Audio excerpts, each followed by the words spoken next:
ഇന്നത്തെ സായാഹ്നം ഇവിടെ എത്തിച്ചേർന്നിട്ടുള്ള ഓരോരുത്തരെ സംബന്ധിച്ചിടത്തോളം ഔപചാരികതയുടെ ചട്ടക്കൂടുകളില്ലാത്ത സൗഹൃദത്തിൻ്റെ, സ്നേഹത്തിൻ്റെ, അക്ഷരങ്ങളുടെ ഒക്കെ ലോകത്തെ മനോഹരമായ ഒരു കൂടിച്ചേരലാണ്.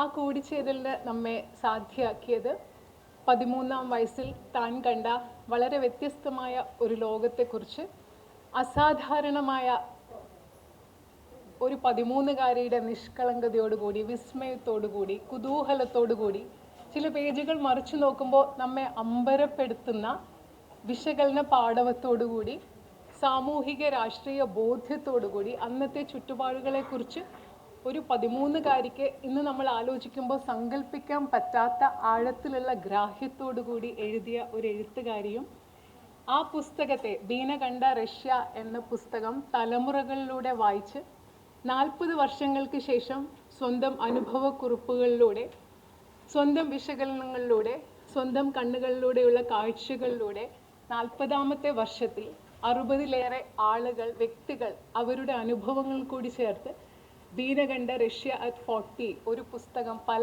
വായനകൾ എന്ന പതിപ്പ് ഇവിടെ പുറത്തിറക്കുന്ന മനോഹരമായ ഒരു എഴുത്തുകാരിയെ സംബന്ധിച്ചിടത്തോളം, ഒരു സാഹിത്യകാരിയെ സംബന്ധിച്ചിടത്തോളം 50കളിൽ എത്തി നിൽക്കുന്ന എല്ലാവരും സ്നേഹത്തിൻ്റെയും സൗഹൃദത്തിൻ്റെയും വാക്കുകൾ കൊണ്ട് മാത്രം എപ്പോഴും അടയാളപ്പെടുത്താൻ ആഗ്രഹിക്കുന്ന വളരെ പ്രിയപ്പെട്ട മനോഹരിയായ എൻ്റെ ഒരു വ്യക്തിത്വം, എന്നെ സംബന്ധിച്ചിടത്തോളം വ്യക്തിപരമായി ഒരു കാലത്ത് അധ്യാപികയായിരുന്ന ഏറ്റവും പ്രിയപ്പെട്ട അധ്യാപകനായ ബൈജു സാറിൻ്റെ ജീവിത പങ്കാളി, അങ്ങനെയൊക്കെ വ്യക്തിപരമായി ഒരുപാട് പേർക്ക് ഏറ്റവും പ്രിയപ്പെട്ട ഒരു വ്യക്തിത്വം. ആ വ്യക്തിത്വമാണ് നമ്മളെ ഇന്ന് ഇവിടെ ഒരുമിച്ച് കൂടിച്ചേർക്കാൻ, നമ്മൾ ഒരുമിച്ച് വരാൻ സാധ്യമാക്കിയത്. ഈ അനുഭവത്തിൽ വളരെയധികം വ്യക്തിപരവും ഒരു പക്ഷേ പലർക്കും വൈകാരികവും മനോഹരവും അക്ഷരങ്ങളെ ഒരുമിപ്പിച്ച് ചേർത്ത് നിർത്തുന്നതുമായ ഈ അനുഭവത്തെ ശ്രീ MT വാസുദേവൻ നായർ സാറിൻ്റെ വാക്കുകളിൽ പറഞ്ഞാൽ, കുട്ടികളെ പോലും എഴുത്തുകാരാക്കാൻ കഴിവുള്ള, പ്രാപ്തിയുള്ള ഒരു പുസ്തകത്തെ, സ്വന്തം അനുഭവങ്ങളെ ഇത്ര കൃത്യതയോടുകൂടി പുനരവതരിപ്പിക്കാൻ കഴിയുന്ന ഒരു എഴുത്തിനെ, അക്ഷരങ്ങളെ കൂട്ടി സംയോജിപ്പിക്കാൻ കഴിയുന്ന ആ പാടവത്തെ എല്ലാം ബഹുമാനിച്ചുകൊണ്ട് KA ബീന എന്ന എഴുത്തുകാരിയുടെ വലിയ ഒരു യാത്രയെ ആദരിച്ചുകൊണ്ട് സ്നേഹത്തോടുകൂടി നമ്മളിവിടെ കൂടിച്ചേർന്ന ഈ അവസരത്തിൽ ഇവിടെ എത്തിച്ചേർന്നിട്ടുള്ള എല്ലാവർക്കും ഹൃദയത്തിൻ്റെ ഭാഷയിൽ, സൗഹൃദത്തിൻ്റെ ഭാഷയിൽ ഞങ്ങൾ സ്വാഗതം ആശംസിക്കുന്നു. ആദ്യമായിട്ട് ഈ യോഗത്തിൽ ആമുഖം അവതരിപ്പിക്കുന്നതിന് വേണ്ടി ഇപ്പോൾ പ്രസിദ്ധീകരിക്കുന്ന ബീന കണ്ട റഷ്യ അറ്റ് 40 ഒരു പുസ്തകം, പല വായനകൾ, വിവിധ പുറംചട്ടകളിലൂടെ 4 പുറംചട്ടകളായി പ്രസിദ്ധീകരിക്കുന്ന പുസ്തകത്തെക്കുറിച്ചും ഇന്നത്തെ ഈ കൂടിച്ചേരലിനെക്കുറിച്ചും ആമുഖം നടത്തുന്നതിന് വേണ്ടി എഴുത്തുകാരിയും ഈ പുസ്തകത്തിൻ്റെ എഡിറ്ററുമായ ശ്രീ ഗീത ബക്ഷി ആദരപൂർവ്വം ക്ഷണിക്കുന്നു.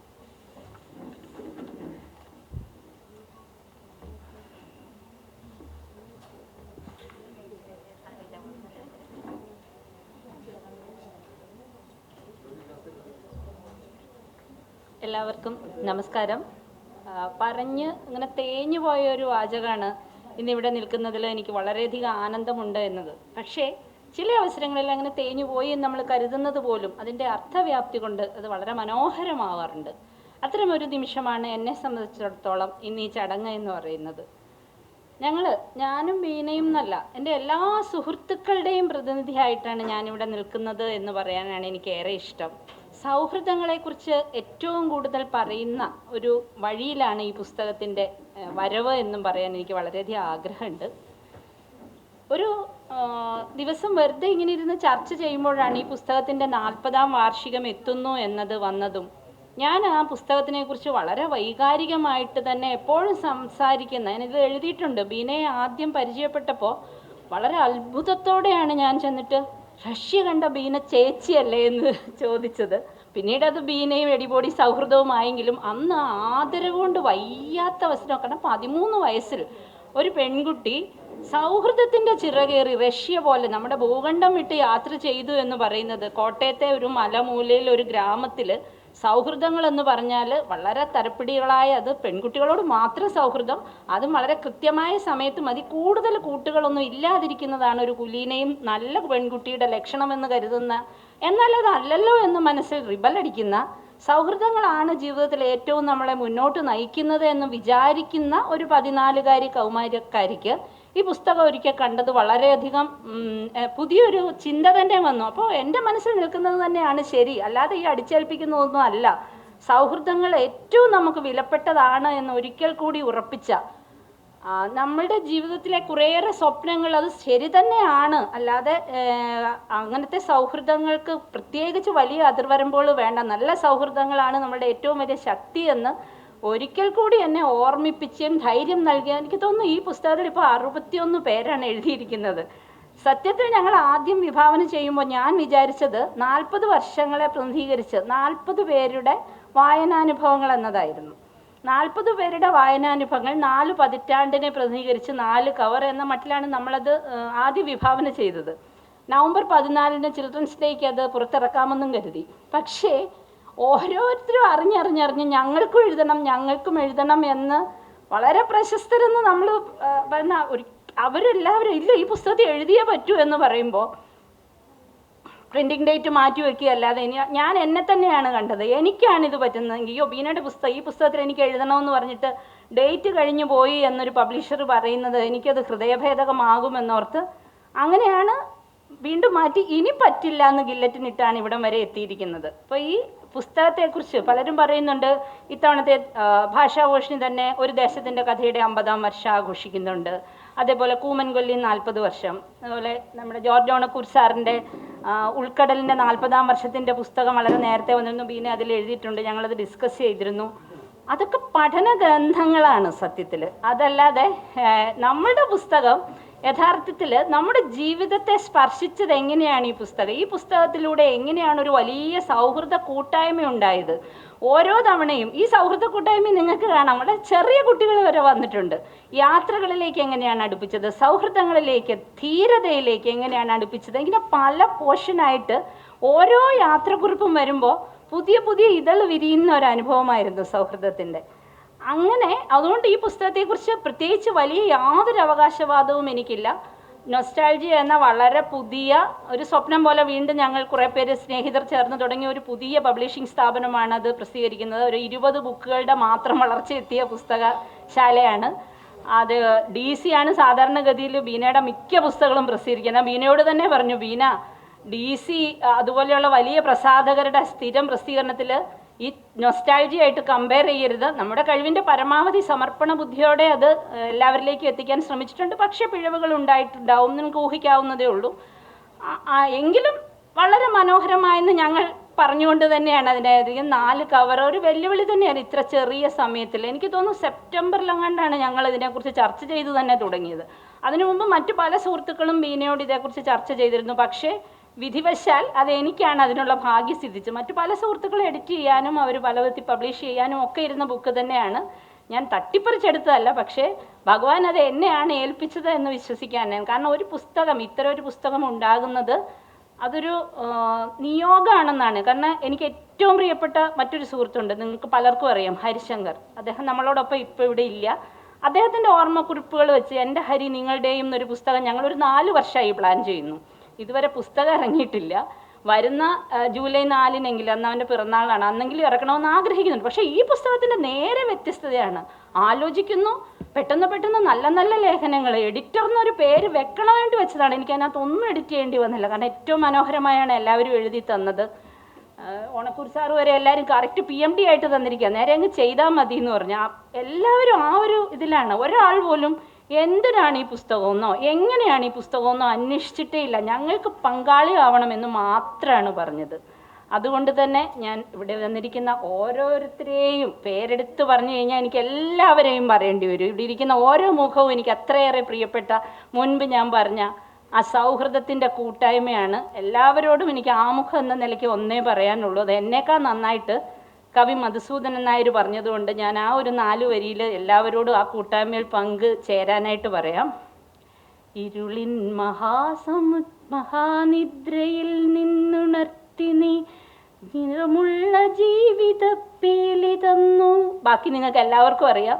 അതാണ് എന്നെ സംബന്ധിച്ചിടത്തോളം നിങ്ങൾ ഓരോരുത്തരും തന്ന സൗഹൃദം. വേറെ എവിടെയാണ് ഞാനായിട്ട് നിൽക്കുന്നത്, ഞാനായിട്ട് നിറയുന്നത്? വേറെ എവിടെ നിന്നാണ് എനിക്ക് അടരാൻ വിഷമമുള്ളത്? നമുക്ക് ഓരോരുത്തർക്കും നമ്മളുടെ ഈ സൗഹൃദത്തിലേക്ക് നിങ്ങളെ ഓരോരുത്തരെയും സ്വാഗതം ചെയ്തുകൊണ്ട് ഈ ബുക്ക് നിങ്ങൾക്ക് സമർപ്പിക്കാനായി ഞാനിവരെ ക്ഷണിക്കുകയാണ്. നന്ദി.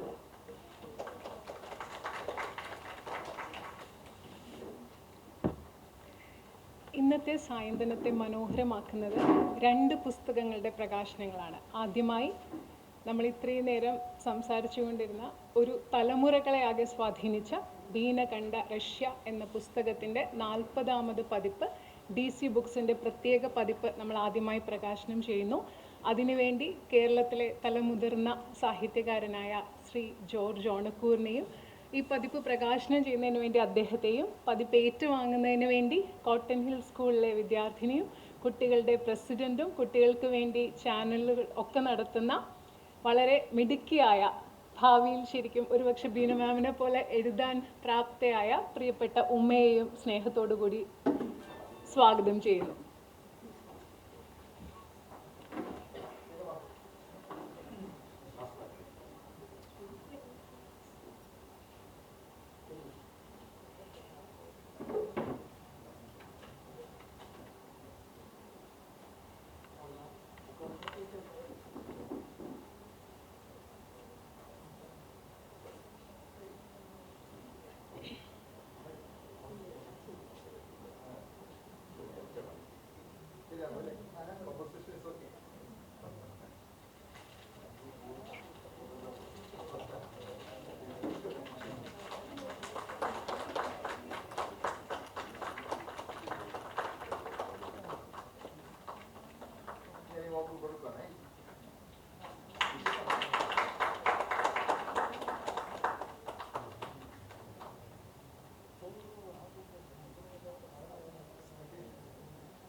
നന്ദി സർ. ബീന മാമിൻ്റെ തന്നെ സ്കൂളിലെ, കോട്ടൺ ഹിൽ സ്കൂളിലെ ഒരു വിദ്യാർത്ഥിനി ഈ പുസ്തകം ഏറ്റുവാങ്ങിയതിൽ വളരെയധികം സന്തോഷം.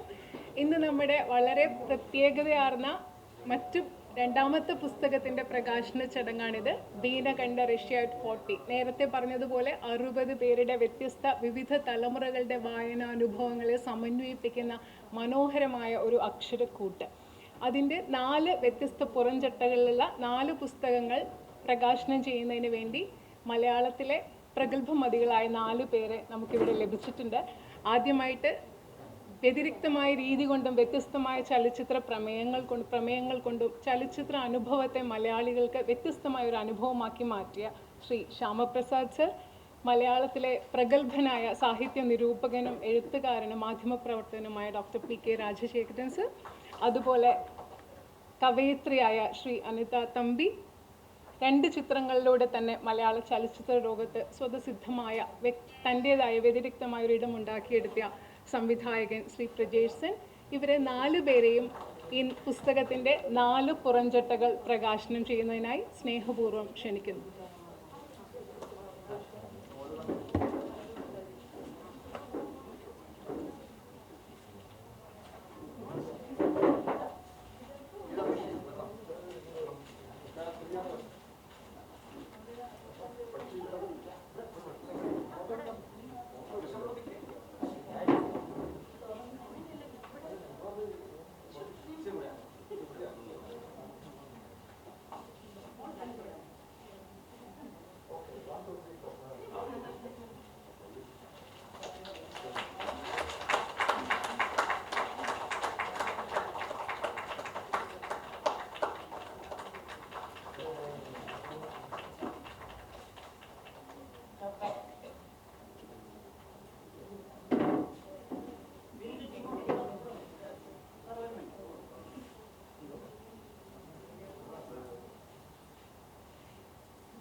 ഈ മനോഹരമായ അനുഭവത്തിൻ്റെ ഭാഗമായ എല്ലാവർക്കും നന്ദി.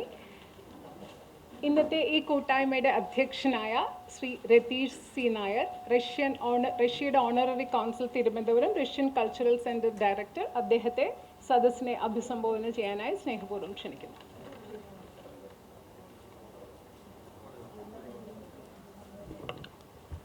Good evening. ബഹുമാനപ്പെട്ട ഓണക്കൂർ സാർ, ശ്രീ ശ്യാമപ്രസാദ്, വേദിയിലെ മറ്റ് വിശിഷ്ട വ്യക്തിത്വങ്ങളെ, സുഹൃത്തുക്കളെ, ആദ്യമേ ഞാൻ മാസ്റ്റർ ഓഫ് സെറിമണിയോട് സോറി പറയുകയാണ്. കാരണം ഇത് എൻ്റെ ഒരു കംഫർട്ട് ലെവലിലാണ് ഈ മൈക്കും ഈ പോഡിയത്തിൻ്റെ ഹൈറ്റൊക്കെ അഡ്ജസ്റ്റ് ചെയ്തിരിക്കുന്നതെന്ന് തോന്നുന്നു എൻ്റെ കൊളീഗ്സ്. ഞാനത് പ്രതീക്ഷിച്ചില്ല, സോറി. വീന കണ്ട റഷ്യ. ആക്ച്വലി ഞാൻ ഈ അന്നത്തെ ഹൗസ് ഓഫ് സോവിയറ്റ് കൾച്ചറിൽ ആദ്യമായി വരുന്നത് 87-ലാണ്. പിന്നീട് ഞാൻ 89-ൽ തന്നെ റഷ്യയിൽ ഹയർ എഡ്യൂക്കേഷന് വേണ്ടി പോവുകയായിരുന്നു. പിന്നെ അവിടുത്തെ പഠിത്തത്തിന് ശേഷം തിരിച്ചു വരുമ്പോൾ ഈ സെൻറ്റർ അടഞ്ഞു കിടക്കുകയായിരുന്നു. പിന്നീട് 2000-ലാണ് ഞാൻ ഡയറക്ടറായിട്ട് ഇത് വീണ്ടും തുറന്നത്. അപ്പോഴേക്കും സോവിയറ്റ് യൂണിയൻ റഷ്യയായി മാറിക്കഴിഞ്ഞു. പുതിയ റഷ്യയോടൊപ്പം 20 വർഷക്കാലം 2008 ഓണററി കൗൺസിലേറ്റ് തുടങ്ങി.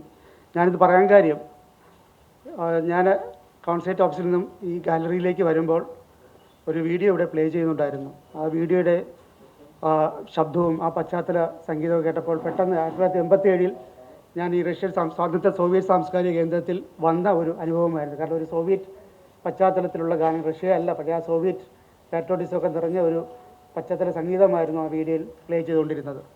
അതായിരുന്നു ഞാൻ അത് ഓർമ്മിച്ചത്. അതോടൊപ്പം തന്നെ എനിക്ക് പറയാനുള്ളത്, ഞാനൊരു അധ്യക്ഷ സ്ഥാനത്ത് നിൽക്കുന്നില്ല. കാരണം ഒരു അധ്യക്ഷനാണ് ഒരു പ്രോഗ്രാമിൻ്റെ അവസാനം വരെ നിൽക്കേണ്ടത്.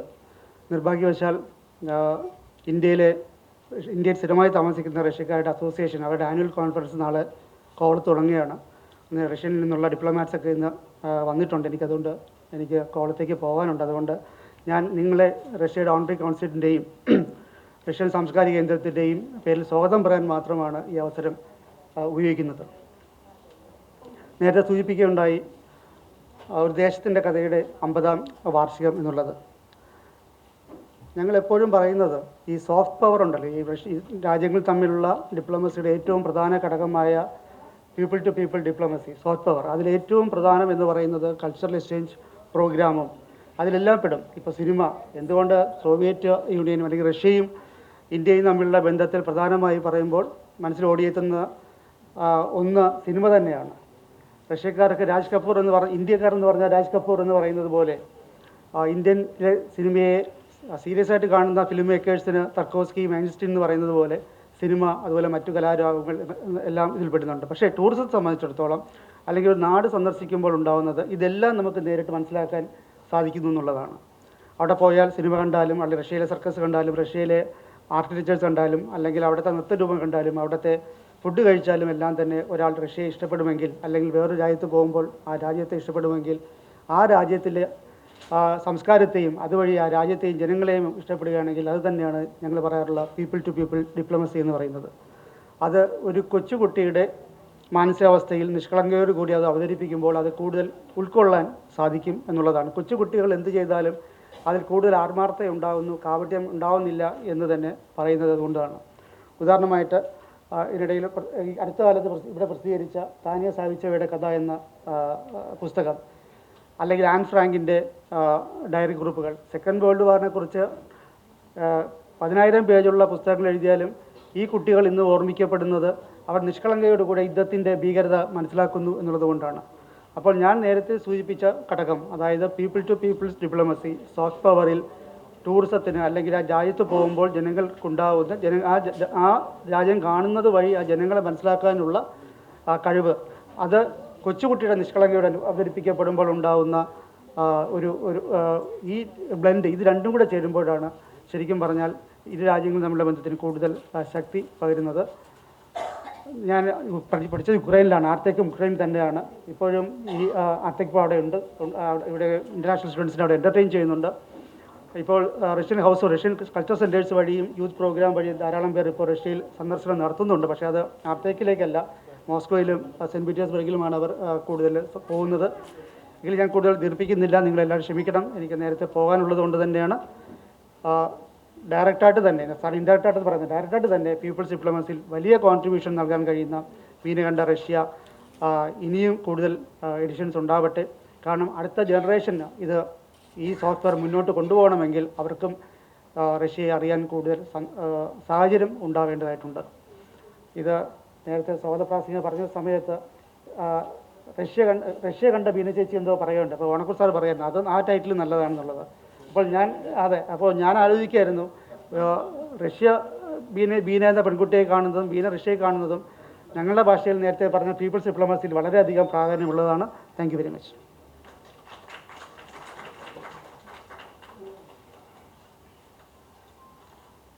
Thank you sir.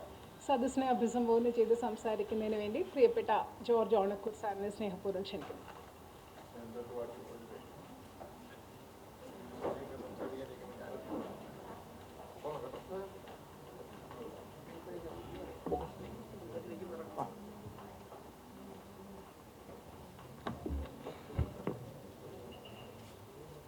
എല്ലാവർക്കും ആദ്യമായി എൻ്റെ നമസ്കാരം. നമ്മുടെ ഈ സമ്മേളനത്തിൻ്റെ അധ്യക്ഷനും റഷ്യൻ കൾച്ചറൽ സെൻറ്ററിൻ്റെ കോൺസൽ ജനറലുമായ പ്രിയപ്പെട്ട ഡോക്ടർ രതീഷ് സി നായർ, വേദിയിലുള്ള എല്ലാവരെയും നിങ്ങൾക്ക് അറിയും. പ്രിയപ്പെട്ട ശ്രീ ശ്യാമപ്രസാദ്, ഏറ്റവും പ്രിയപ്പെട്ട doctor P K Rajasekharan, Shrimati Anitha Thampi, Shri Prajesan, Shrimati doctor Susan George, Ummakutty, പ്രിയപ്പെട്ട ബീന, പ്രിയങ്കരിയായ ഗീതാ ബക്ഷി, പ്രിയപ്പെട്ട ജ്യോതി ഇങ്ങനെ കാറ്റുപോലെ നടക്കുകയാണ്, എല്ലാം അറേഞ്ച് ചെയ്തുകൊണ്ട്. പ്രിയപ്പെട്ട ബൈജു ചന്ദ്രൻ, ബൈജു ഒരു കാവൽക്കാരനെ പോലെ നിൽക്കുന്നുണ്ട്, ഒരു സന്തോഷം. അതുപോലെ ഒത്തിരി സുഹൃത്തുക്കൾ ഒത്തുചേരുന്ന ഒരു വേദിയിലാണ് ഇവിടെ നിൽക്കുന്നത്. അതുപോലെ ഗീതയുടെ പ്രിയങ്കരനായ രവീന്ദ്ര ബാബു ഇവിടെ ഉണ്ട്. എല്ലാവരും ഒത്തിരി സ്നേഹം തരുന്ന നല്ല സുഹൃത്തുക്കൾ എന്നുള്ള നിലക്ക് ഏതാനും വാക്കുകൾ, ഒരു പ്രസംഗമൊന്നുമല്ല, ഒരു സന്തോഷത്തിൻ്റെ ഒരു ആവിഷ്കാരം എന്നുള്ള നിലക്ക് സംസാരിക്കാൻ എനിക്കിഷ്ടമാണ്. ഇവിടെ ഞാനും രതീഷും കൂടെ പറഞ്ഞുകൊണ്ടിരുന്നൊരു കാര്യം ഈ തലക്കെട്ടിൻ്റെ ഒരു മനോഹാരിതയാണ്. ബീന കണ്ട റഷ്യ.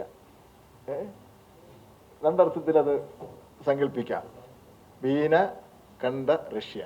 റഷ്യ ബീനയും കാണുന്നു, ബീന റഷ്യയും കാണുന്നു. 13 വയസ്സുകാരി. ഈ പുസ്തകത്തിൽ എന്നെ ആകർഷിച്ച ഒത്തിരി സന്ദർഭങ്ങളുണ്ട്. ഞാനീ പറഞ്ഞതുപോലെ എത്ര പ്രാവശ്യമാണ് വീണയുടെ പുസ്തകം വായിച്ചിട്ടുള്ളതെന്ന് എനിക്ക് നിശ്ചയമില്ല. ഇറങ്ങിയ കാലം തൊട്ട് വായിച്ചുകൊണ്ടേ ഇരിക്കുന്നൊരു പുസ്തകമാണ്. കാരണം 13 വയസ്സുകാരി ഒരു ഡെലിഗേഷനിലെ അംഗമായിട്ട് ഞാൻ ഏറ്റവും സ്നേഹിക്കുന്ന ഒരു രാജ്യം, അന്നത്തെ സോവിയറ്റ് യൂണിയൻ, ഇപ്പോഴത്തെ റഷ്യ, കാണാൻ വേണ്ടി പോവുകയാണ്. റഷ്യ എന്തുകൊണ്ട് സ്നേഹിക്കുന്നു എന്ന് ചോദിച്ചാൽ, കുട്ടിക്കാലത്ത് ഏറ്റവും കൂടുതൽ, കുട്ടിക്കാലത്തല്ല, എൻ്റെ കൗമാരത്തിൽ ഏറ്റവും കൂടുതൽ വായിച്ച പുസ്തകങ്ങൾ റഷ്യയിൽ നിന്നുള്ള പുസ്തകങ്ങളാണ്. ദസ്തോവ്സ്കിയാണ്, ടൾസ്റ്റോയിയാണ്, ചെക്കോവാണ്, അവരൊക്കെയാണ് വായിച്ചത്.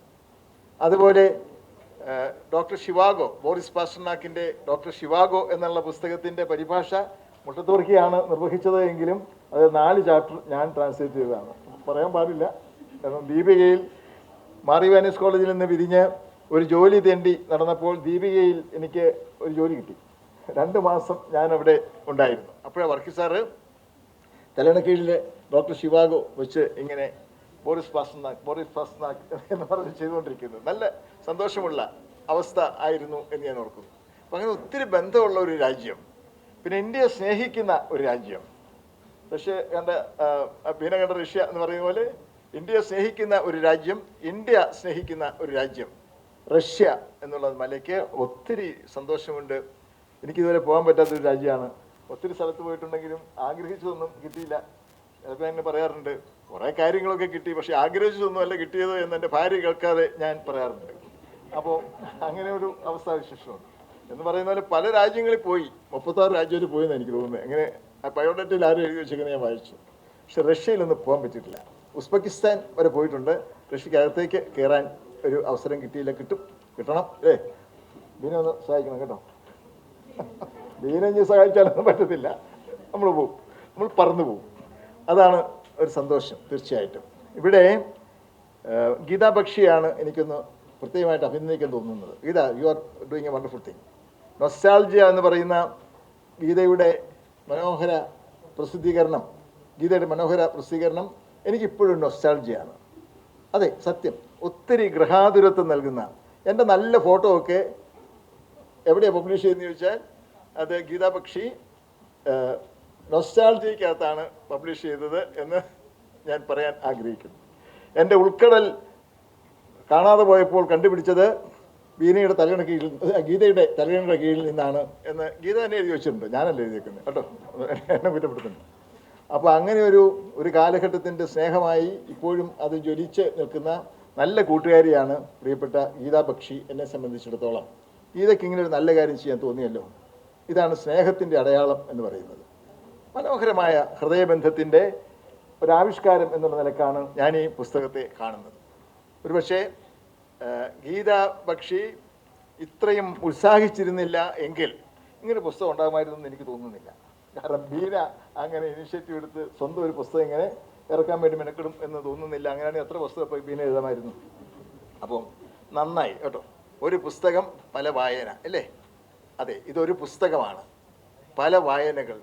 ഇനിയും പല ഞാൻ പറഞ്ഞു ശരിയാണെങ്കിൽ രാജേഷാണ് എൻ്റെ ഒരു നല്ല കൂട്ടുകാരൻ. സന്തോഷമുണ്ട്, രാജേഷുണ്ട്. സന്തോഷം ഇവിടെ എങ്ങനെ പറഞ്ഞിരിപ്പുണ്ടെന്ന് തോന്നുന്നു. അവിടെ ഇരിപ്പുണ്ട്. ഈ രാജേഷ് ഒരിക്കൽ എന്നോട് ചോദിച്ചു, നിങ്ങൾ ആരാണ് എന്ന് ചോദിച്ചു. എന്നോട് ആരും ചോദിച്ചിട്ടില്ല ഈ ചോദ്യം. നിങ്ങൾ ആരാ? സുജയോട് ചോദിച്ചോ? ഇങ്ങനെ ഇല്ല, സുജയോട് ചോദിക്കേണ്ട കാര്യമില്ല. സുജ ആരാന്ന് എല്ലാവർക്കും അറിയാം. എന്നോട് ചോദിച്ചു ഈ VS രാജേഷ്, നിങ്ങൾ ആരാണ് എന്ന് ചോദിച്ചു. അപ്പോൾ ഞാൻ ആലോചിച്ചു ഒരു നിമിഷം. ആരും ചോദിക്കാത്തൊരു ചോദ്യം രാജേഷ് ചോദിച്ചപ്പോൾ ഞാൻ ആലോചിച്ചു, ഞാൻ ആരാ എന്ന് ചോദിച്ചു. ഞാൻ പെട്ടെന്ന് പറഞ്ഞ മറുപടി പെട്ടെന്ന് പറഞ്ഞാണെങ്കിൽ രാജേഷ് രേഖപ്പെടുത്തിയിട്ടുണ്ട്. ഞാൻ പറഞ്ഞത് ഉഴവുചാലിൽ കിളിർത്ത് വന്ന ഒരു പുൽക്കൊടിയാണ് ഞാൻ എന്നാണ്. ഉഴവുചാലിൽ കിളിർത്ത് വന്ന ഒരു പുൽക്കൊടിയാണ് ഞാൻ. ആരോ കരുണ തോന്നി അതിനെ അവിടുന്ന് പറിച്ച് കരഭൂമിയിൽ നട്ടു. ഉഴവുചാലാണെങ്കിൽ അതിന് ആയുസില്ല. അടുത്ത ഉഴവ് വരുമ്പോൾ ഈ ചെടി ഉഴുതു മറിച്ച് ഇടും. അപ്പോൾ കരഭൂമിയിൽ നട്ടു. പിന്നെ കരുണ തോന്നിയവരൊക്കെ അല്പം വെള്ളം ഒഴിച്ചു തന്നു, വളം ചേർത്തു. അങ്ങനെ ഞാനിവിടെ നിൽക്കുന്നു. ഒരു മരമായില്ല, ഒരു ചെടിയായി നിൽക്കുന്നു. അധികം കായകളില്ല, വല്ലപ്പോഴും ഒറ്റപ്പെട്ട ഒരു പൂവ് വിരിയുന്നു, ഒരു കായ വിരിയുന്നു, അത്രേ ഉള്ളൂ എന്ന് എന്നെക്കൊണ്ട് പറയിച്ചത് VS രാജേഷാണ്, നമ്മുടെ പ്രിയപ്പെട്ട രാജേഷാണ്. അപ്പോൾ ഒത്തിരി സന്തോഷമുള്ളൊരു ചടങ്ങ് ഞാൻ പറയട്ടെ. ഇത് ഒത്തിരി വായിക്കപ്പെടും ഈ പുസ്തകം. കാരണം ഇത് സമാനതകളില്ലാത്ത ഒരു പുസ്തകമാണ് എന്നെനിക്ക് തോന്നുന്നു. ഇതുപോലത്തെ അധികം പുസ്തകം നമുക്കില്ല. സമാനതകളില്ലാത്ത ഒരു പുസ്തകമാണ്. സന്തോഷം, ഒത്തിരി സന്തോഷം കേട്ടോ. 4 കവർ. എനിക്കൊരു വലിയ രസം തോന്നിയെന്ന് വെച്ചാൽ ഇതിലേത് പുസ്തകം തട്ടിയെടുക്കണം എന്ന് വിചാരിച്ചുകൊണ്ടാണ് ഞാനിവിടെ വന്നത്. എനിക്ക് പ്രിയപ്പെട്ട ജ്യോതി കൊണ്ടുവന്ന് തന്ന പുസ്തകം ഇതാണ്, ഈ പുസ്തകമാണ്. എനിക്ക് വളരെ ഇഷ്ടമായി. അപ്പോൾ ഞാൻ വിചാരിച്ചു തന്നെ എന്ന് വിചാരിച്ചു. അപ്പോഴാണ് ബീന കൊണ്ടുവന്ന് വേറൊരു പുസ്തകം തന്നത്. അത് ഇതാണ്. ഇനിയുള്ള അപ്പോൾ ഇത് കണ്ടപ്പോൾ തോന്നി ഈ ബാക്കിയുള്ള 2 കൂടെ ഇവിടുന്ന് അടിച്ചു മാറ്റിയിട്ട് പോകണം എന്നുള്ള ഒരു മനസ്സോട് കൂടിയിട്ടാണ് ഞാൻ നിൽക്കുന്നത് എന്നുള്ളതാണ് വാസുരാശേനും അങ്ങനെ ചെയ്യാവുന്നതാണ്. വാങ്ങിച്ചു കഴിഞ്ഞു, അത് വേറെ കാര്യം. എൻ്റെ ശരി ശിഷ്യനാണ് അക്കാര്യത്തിൽ പ്രിയപ്പെട്ട VK രാജശേഖരൻ. രാധിക എവിടെയെങ്കിലും നിൽക്കുന്നുണ്ടായിരുന്നു. രാധിക എന്നെ കണ്ടപ്പോൾ തന്നെ പറഞ്ഞു, തണ്ടവാനം തടിച്ചിരിക്കുന്നു എന്ന് പറഞ്ഞു. കണ്ണു വെച്ചിരിക്കുകയാണ്. ഞാൻ എന്ത് പാടുപെട്ട അത്രയും മണ്ണമൊക്കെ ഉണ്ടാക്കി വരുന്നതെന്ന് എനിക്കറിയാം. അപ്പോൾ ഒത്തിരി സ്നേഹം കേട്ടോ, ഒത്തിരി സ്നേഹം. ഇനിയും ധാരാളം പുസ്തകം നൊസ്റ്റാൾജിയ ഇറക്കാൻ ഇടയാകട്ടെ എന്ന് ഞാൻ ഓർക്കുന്നു. ഇവിടെ ഞാൻ വേണമെന്ന് ആഗ്രഹിച്ച ഒരാൾ പ്രിയപ്പെട്ട ബിനോയ് വിശ്വമാണ്. ബിനോയ് വിശ്വം റഷ്യയിലെ എനിക്ക് തോന്നുന്നു മഹാത്മാഗാന്ധിയുടെ പ്രതിമയ്ക്ക് മുമ്പിൽ സത്യാഗ്രഹം ചെയ്തുകൊണ്ടിരിക്കാൻ തോന്നുന്നു അല്ലേ? തൽക്കാലത്തേക്ക് ഒരു ചെറിയ ലീവ് എടുത്ത് പ്രിയപ്പെട്ട ബിനോയ് വിശ്വത്തെ ഇവിടെ കൊണ്ടുവരേണ്ടതായിരുന്നു. കാരണം ആ വിദ്വാനിട്ട് 2 കൊടുക്കാൻ ഞാൻ ആലോചിക്കുന്നു. കാരണം എന്ന് വെച്ചാൽ പിന്നെ എത്ര കുട്ടികളുണ്ടായിരുന്നു നിങ്ങൾ? 15 കൊച്ചു പൊടി പിള്ളേര്. ബീനയ്ക്ക് എന്ന് 13 വയസ്സാണ്. അതേ ഉള്ളൂ. അതാണ്. ബാക്കിയുള്ള അറൗണ്ട് 13 12 13 ഒക്കെ ഉള്ള വയസ്സുള്ള കൊച്ചുങ്ങളെ, അതും നല്ല പെൺകുട്ടികളെയും കൊണ്ടൊക്കെ ഇയാൾ റഷ്യയിൽ പോവാണ്. ലീഡർ ബിനോയ് വിശ്വമാണ്. ബിനോയ് വിശ്വമാണ് ലീഡർ, ഗ്രൂപ്പിൻ്റെ ലീഡർ. ചെന്ന് എയർപോർട്ടിൽ ഇറങ്ങി ഈ പിള്ളേരെ അങ്ങ് തപ്പി നോക്കുവാണ്. ലീഡറില്ല, ശരിയായ ലീഡർ. ബിനോയ് വിശ്വത്തെ കാണാനില്ല. ഇങ്ങനെ തപ്പി തപ്പി കരഞ്ഞും കരയാതെയും ഒക്കെ വിഷമിച്ച് നിൽക്കുമ്പോൾ എവിടുന്നോ അത്ഭുത പുരുഷനല്ല, അത്ഭുത കുമാരൻ. പുരുഷനൊന്നും ആയിട്ടില്ല. 15 വയസ്സുണ്ടല്ലേ ബിനോയ്ക്ക്? 15 വയസ്സുണ്ടെന്ന് തോന്നുന്നു. 20 ഓ, അത് കൊള്ളാം. അത് എവിടെ എവിടെ എവിടെ എവിടെ എൻ്റെ ബന്ധു എഴുന്നേറ്റ് നീ ഏതൊക്കെ? ഇവർ 2 പേരും എൻ്റെ ബന്ധുക്കളാണ്. എൻ്റെ ബന്ധുക്കൾ എന്ന് പറഞ്ഞാൽ കൂത്താട്ടുകുളം മേരിയുടെ മകളാണ് ശൈല. മോൾ ശൈല എന്ന ശൈല, മറ്റേ ലൈല, ഇതായത് മോള മൂത്താള് രശ്മിയാണോ അല്ലേ? ആ, എൻ്റെ രശ്മി. ഈ രശ്മി വീട്ടിൽ വന്ന് എനിക്ക് ചായ ഇട്ട് തരുവായിരുന്നു, മനസ്സിലായില്ലേ? വീട്ടിൽ ഇടയ്ക്കിടയ്ക്ക് വന്നിട്ട് രശ്മി വേണ്ട പറയില്ല, അത് കുറച്ച് ഇമോഷണൽ ആകുന്നൊരു കാര്യമാണ്. ഒത്തിരി ചായട്ട്, ഒത്തിരി ഇല്ലെങ്കിലും ചായട്ട്, നല്ല ചായട്ട് തന്നിട്ടുണ്ട് രശ്മി. എൻ്റെ ഓർമ്മ എൻ്റെ മനസ്സിലുണ്ട് കേട്ടോ മോളെ. ഓക്കെ. കൂത്താട്ടുളം ഏരിയ എന്ന് പറയുന്നത് ശ്രീജ തോമസിൻ്റെ സഹോദരിയുടെ മകളാണ്.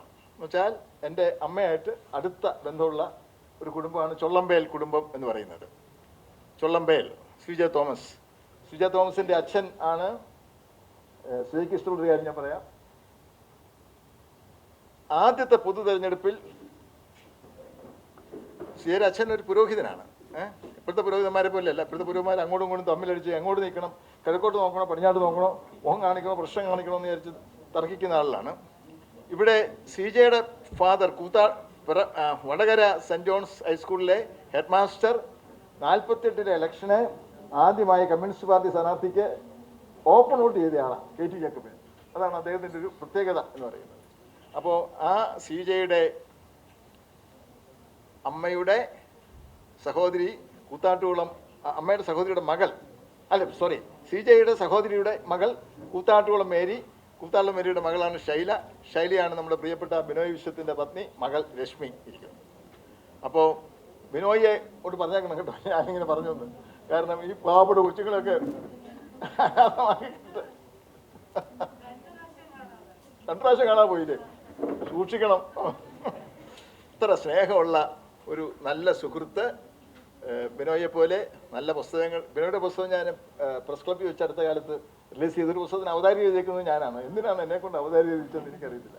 ആ വാത്സല്യവും സ്നേഹവും ഒക്കെ ഞാൻ മനസ്സിൽ സൂക്ഷിക്കും. എല്ലാവരെയും ഓരോരുത്തരെ കുറിച്ച് എനിക്ക് പറയാനുണ്ട്. അത് ഞാൻ എൻ്റെ സമയം ഇങ്ങനെ കളയുന്നത് ശരിയല്ല. ഒരു സൗഹൃദ സംഭാഷണം എന്നുള്ള നിലക്ക് എടുത്താൽ മതി. നിങ്ങൾക്ക് എല്ലാവർക്കും നന്മയുണ്ടാകട്ടെ എന്ന് ഞാൻ ആശംസിക്കുന്നു. ബീനയുടെ പുസ്തകത്തിനും ബീനയ്ക്കും ബീനയുടെ കുടുംബത്തിനും. പ്രിയപ്പെട്ട ബൈജു ഒരിക്കൽ എന്നോട് പറഞ്ഞു, ഞാൻ എൻ്റെ ഒരു പുസ്തകത്തിനകത്ത് ബീനയെ കൊണ്ട് എഴുതിച്ചു, ഉൾക്കടൽ അറ്റ് 40. ആ പുസ്തകത്തിന് ഉൾക്കടൽ അറ്റ് 40 അവിടെ നിന്ന് ഓടിച്ചെടുത്താണെങ്കിൽ ഞാൻ ചെവിക്കൊണ്ടിരിക്കും. ഉൾക്കടൽ അറ്റ് 40 അതിനകത്ത് ഞാൻ ബീനയെ കൊണ്ടൊരു ആർട്ടിക്കിൾ എഴുതിച്ചു. കാരണം ബീനയാണ് എന്നെക്കുറിച്ച് റിസർച്ച് ചെയ്ത് ഒരു നല്ല കാര്യം പറഞ്ഞത്. എല്ലാവരും പറഞ്ഞിട്ടുണ്ട്, ഇല്ലെന്നല്ല. ബീന പറഞ്ഞത് എൻ്റെ ഹൃദയത്തിൽ പതിഞ്ഞിട്ടുണ്ട്. ബീന പറഞ്ഞത് അമ്മ മനസ്സുള്ള എഴുത്തുകാരൻ എന്നാണ്. അമ്മ മനസ്സുള്ള എഴുത്തുകാരൻ. ബീന എൻ്റെ ജീവിതത്തിൽ കിട്ടിയ ഏറ്റവും വലിയ അംഗീകാരം, ഏറ്റവും വലിയ അവാർഡായിട്ട് ബീനയുടെ ഈ വാക്ക് ഞാൻ സ്വീകരിച്ചു. സത്യം. അപ്പോൾ ബീനയെ കൊണ്ട് എഴുതിയപ്പോൾ എന്നോട് ബൈജു ചോദിച്ചു, സാറേ ആദ്യം പരിചയപ്പെട്ടത് എന്നെയാണോ ബീനയാണോ? ബൈജുവിനെയാണ്. ഞങ്ങളുടെ KS ചന്ദ്രൻ്റെ മകനാണ്. ഞങ്ങളുടെ നാട്ടുകാരനും സുഹൃത്തുമായിരിക്കുന്ന സാക്ഷാൽ KSൻ്റെ മകൻ ബൈജു. അപ്പോൾ ബൈജുവിനാണ് ആദ്യം പരിചയപ്പെട്ടത്. പിന്നെ ഞാൻ എഴുതിയില്ലല്ലോ, ബീനെ കൊണ്ട് എന്താ എഴുതിച്ചെന്നോട് ചോദിച്ചു. സാരമില്ല, ബീനയിൽ ബൈജുവും അന്തർലീനമായിരിക്കുന്നു എന്ന്. സന്തോഷം കേട്ടോ, ഒത്തിരി സന്തോഷം. എല്ലാവരെയും ഞാൻ നമസ്കരിക്കുന്നു. ഇങ്ങനൊരു വൈകാരിക ഭംഗിയുള്ള ശുഭ സന്ധ്യ ഒരുക്കിയതിന് ബീനയ്ക്കും പ്രിയപ്പെട്ട ഗീതാപക്ഷിക്കും എല്ലാവർക്കും, റഷ്യൻ കൾച്ചറൽ സെൻറ്ററിനും എൻ്റെ ഈ മഹാസ്നേഹിതന്മാർക്കും, ശ്യാമപ്രസാദ് ഒത്തിരി സൗജന്യം എന്നോട് കാണിച്ചിട്ടുള്ള ആളാണ്. ഞാനിപ്പോൾ എല്ലാം പറഞ്ഞാൽ എന്നെക്കുറിച്ചുള്ള പ്രസംഗമായി പോകും, അത് വേണ്ട എന്ന് വിചാരിച്ചിട്ട് ഞാൻ ഒഴിവാക്കുകയാണ്. എല്ലാവരും ഞാൻ നമസ്കരിക്കുന്നു കേട്ടോ. ധാരാളം പുസ്തകങ്ങൾ ഇതുപോലെ ഗീതാപക്ഷി ഇറക്കാൻ ഇടയാകട്ടെ എന്ന് ആഗ്രഹിച്ച് പ്രാർത്ഥിച്ചു എൻ്റെ വാക്കുകൾ വിസ്മരിക്കുന്നു. നന്ദി, നമസ്കാരം.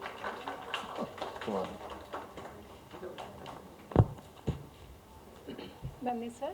ഈ കൂടിച്ചേരലിൻ്റെ ഭാഗമായി തൻ്റെ അനുഭവങ്ങൾ പങ്കുവയ്ക്കുന്നതിന് വേണ്ടി ശ്രീ ശ്യാമപ്രസാദ് അവരുടെ സ്നേഹപൂർവ്വം ക്ഷണിക്കുന്നു.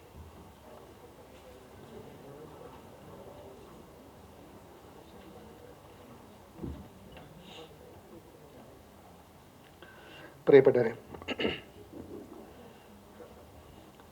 പൊതുവേ ചടങ്ങിലെ പ്രിയപ്പെട്ടവരെ എന്ന് പറയുന്നത് ഒരു ഒഴുക്കൻ മട്ടിലങ്ങ് പറയാന്നേ ഉള്ളൂ. പക്ഷേ ഇവിടെ യഥാർത്ഥത്തിൽ ഏറ്റവും പ്രിയപ്പെട്ട കുറേ മനുഷ്യർ അവരുടെ സാന്നിധ്യം കൊണ്ടാണ് ഈ ഒരു ചടങ്ങ് ഏറ്റവും സന്തോഷകരമാകുന്നത്. ഒരുപക്ഷെ ഈ ചടങ്ങിൽ പങ്കെടുക്കാൻ ഏറ്റവും അനുയോജ്യനല്ലാത്തയാളും ഈ പുസ്തകം സ്വീകരിക്കാൻ ഏറ്റവും അനുയോജ്യനുമായിട്ടുള്ള ആളായിരിക്കും ഞാൻ. ബീന കണ്ട റഷ്യ വായിക്കാത്ത ഈ സദസ്സിലെ ഏക മനുഷ്യൻ ഞാനായിരിക്കും. അപ്പോൾ അതുകൊണ്ട് ഈ പുസ്തകം ബീന എന്തോ കരുതിക്കൂട്ടി എനിക്ക് തന്നതാണെന്നാണ് എനിക്ക് തോന്നുന്നത്. ഇത് വായിച്ചിട്ടെങ്കിലും ആ ഒറിജിനൽ പുസ്തകത്തിലേക്ക് പോകുമോ എന്നുള്ള രീതിയിൽ. എന്തായാലും വളരെ സന്തോഷം.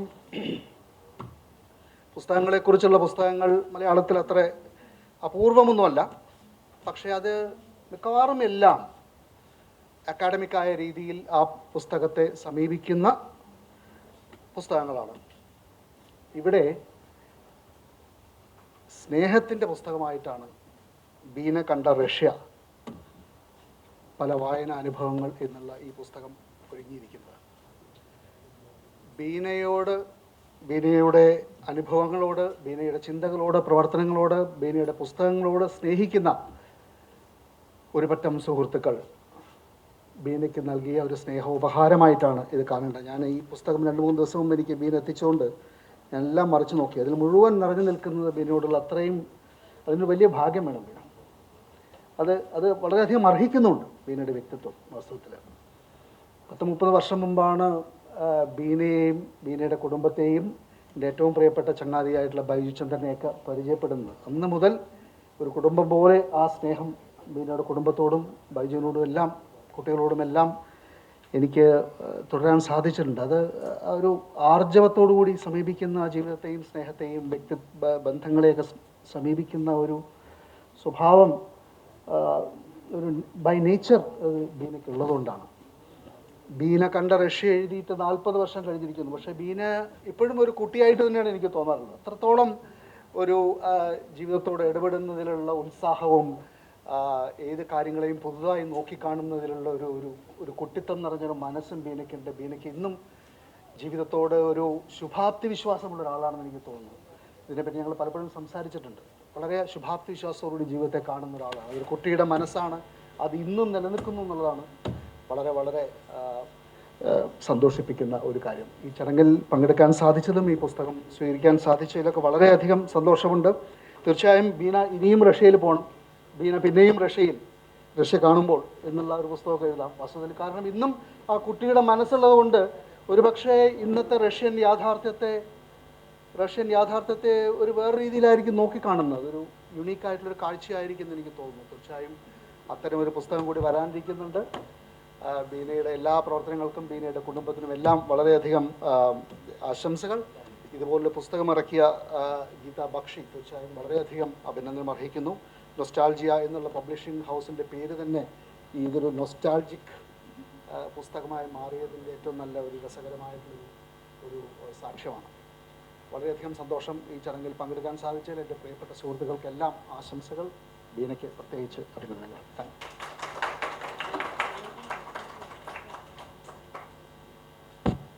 നന്ദി സർ. അടുത്തതായി സംസാരിക്കുന്നതിന് വേണ്ടി ഡോക്ടർ ശ്രീ പി കെ രാജശേഖരനെ ക്ഷണിക്കുന്നു.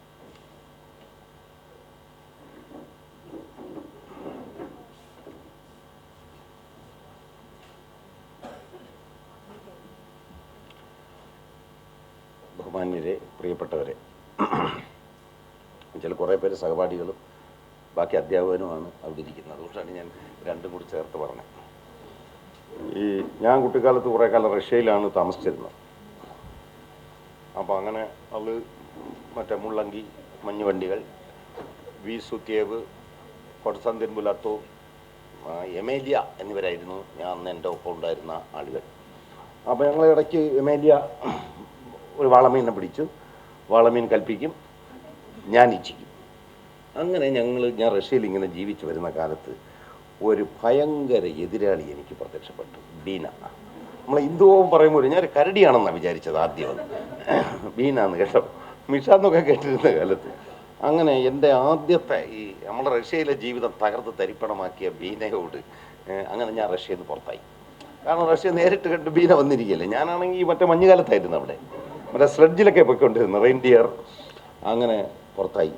അപ്പോൾ ഞാൻ പിന്നെ ആശ്വാസം നേടിയിരുന്നത് ഈ കെട്ടിടത്തിലാണ്. 80കളുടെ തുടക്കത്തിൽ ഞാൻ ഇവിടുത്തെ ഒരു മെമ്പറായി മാറി.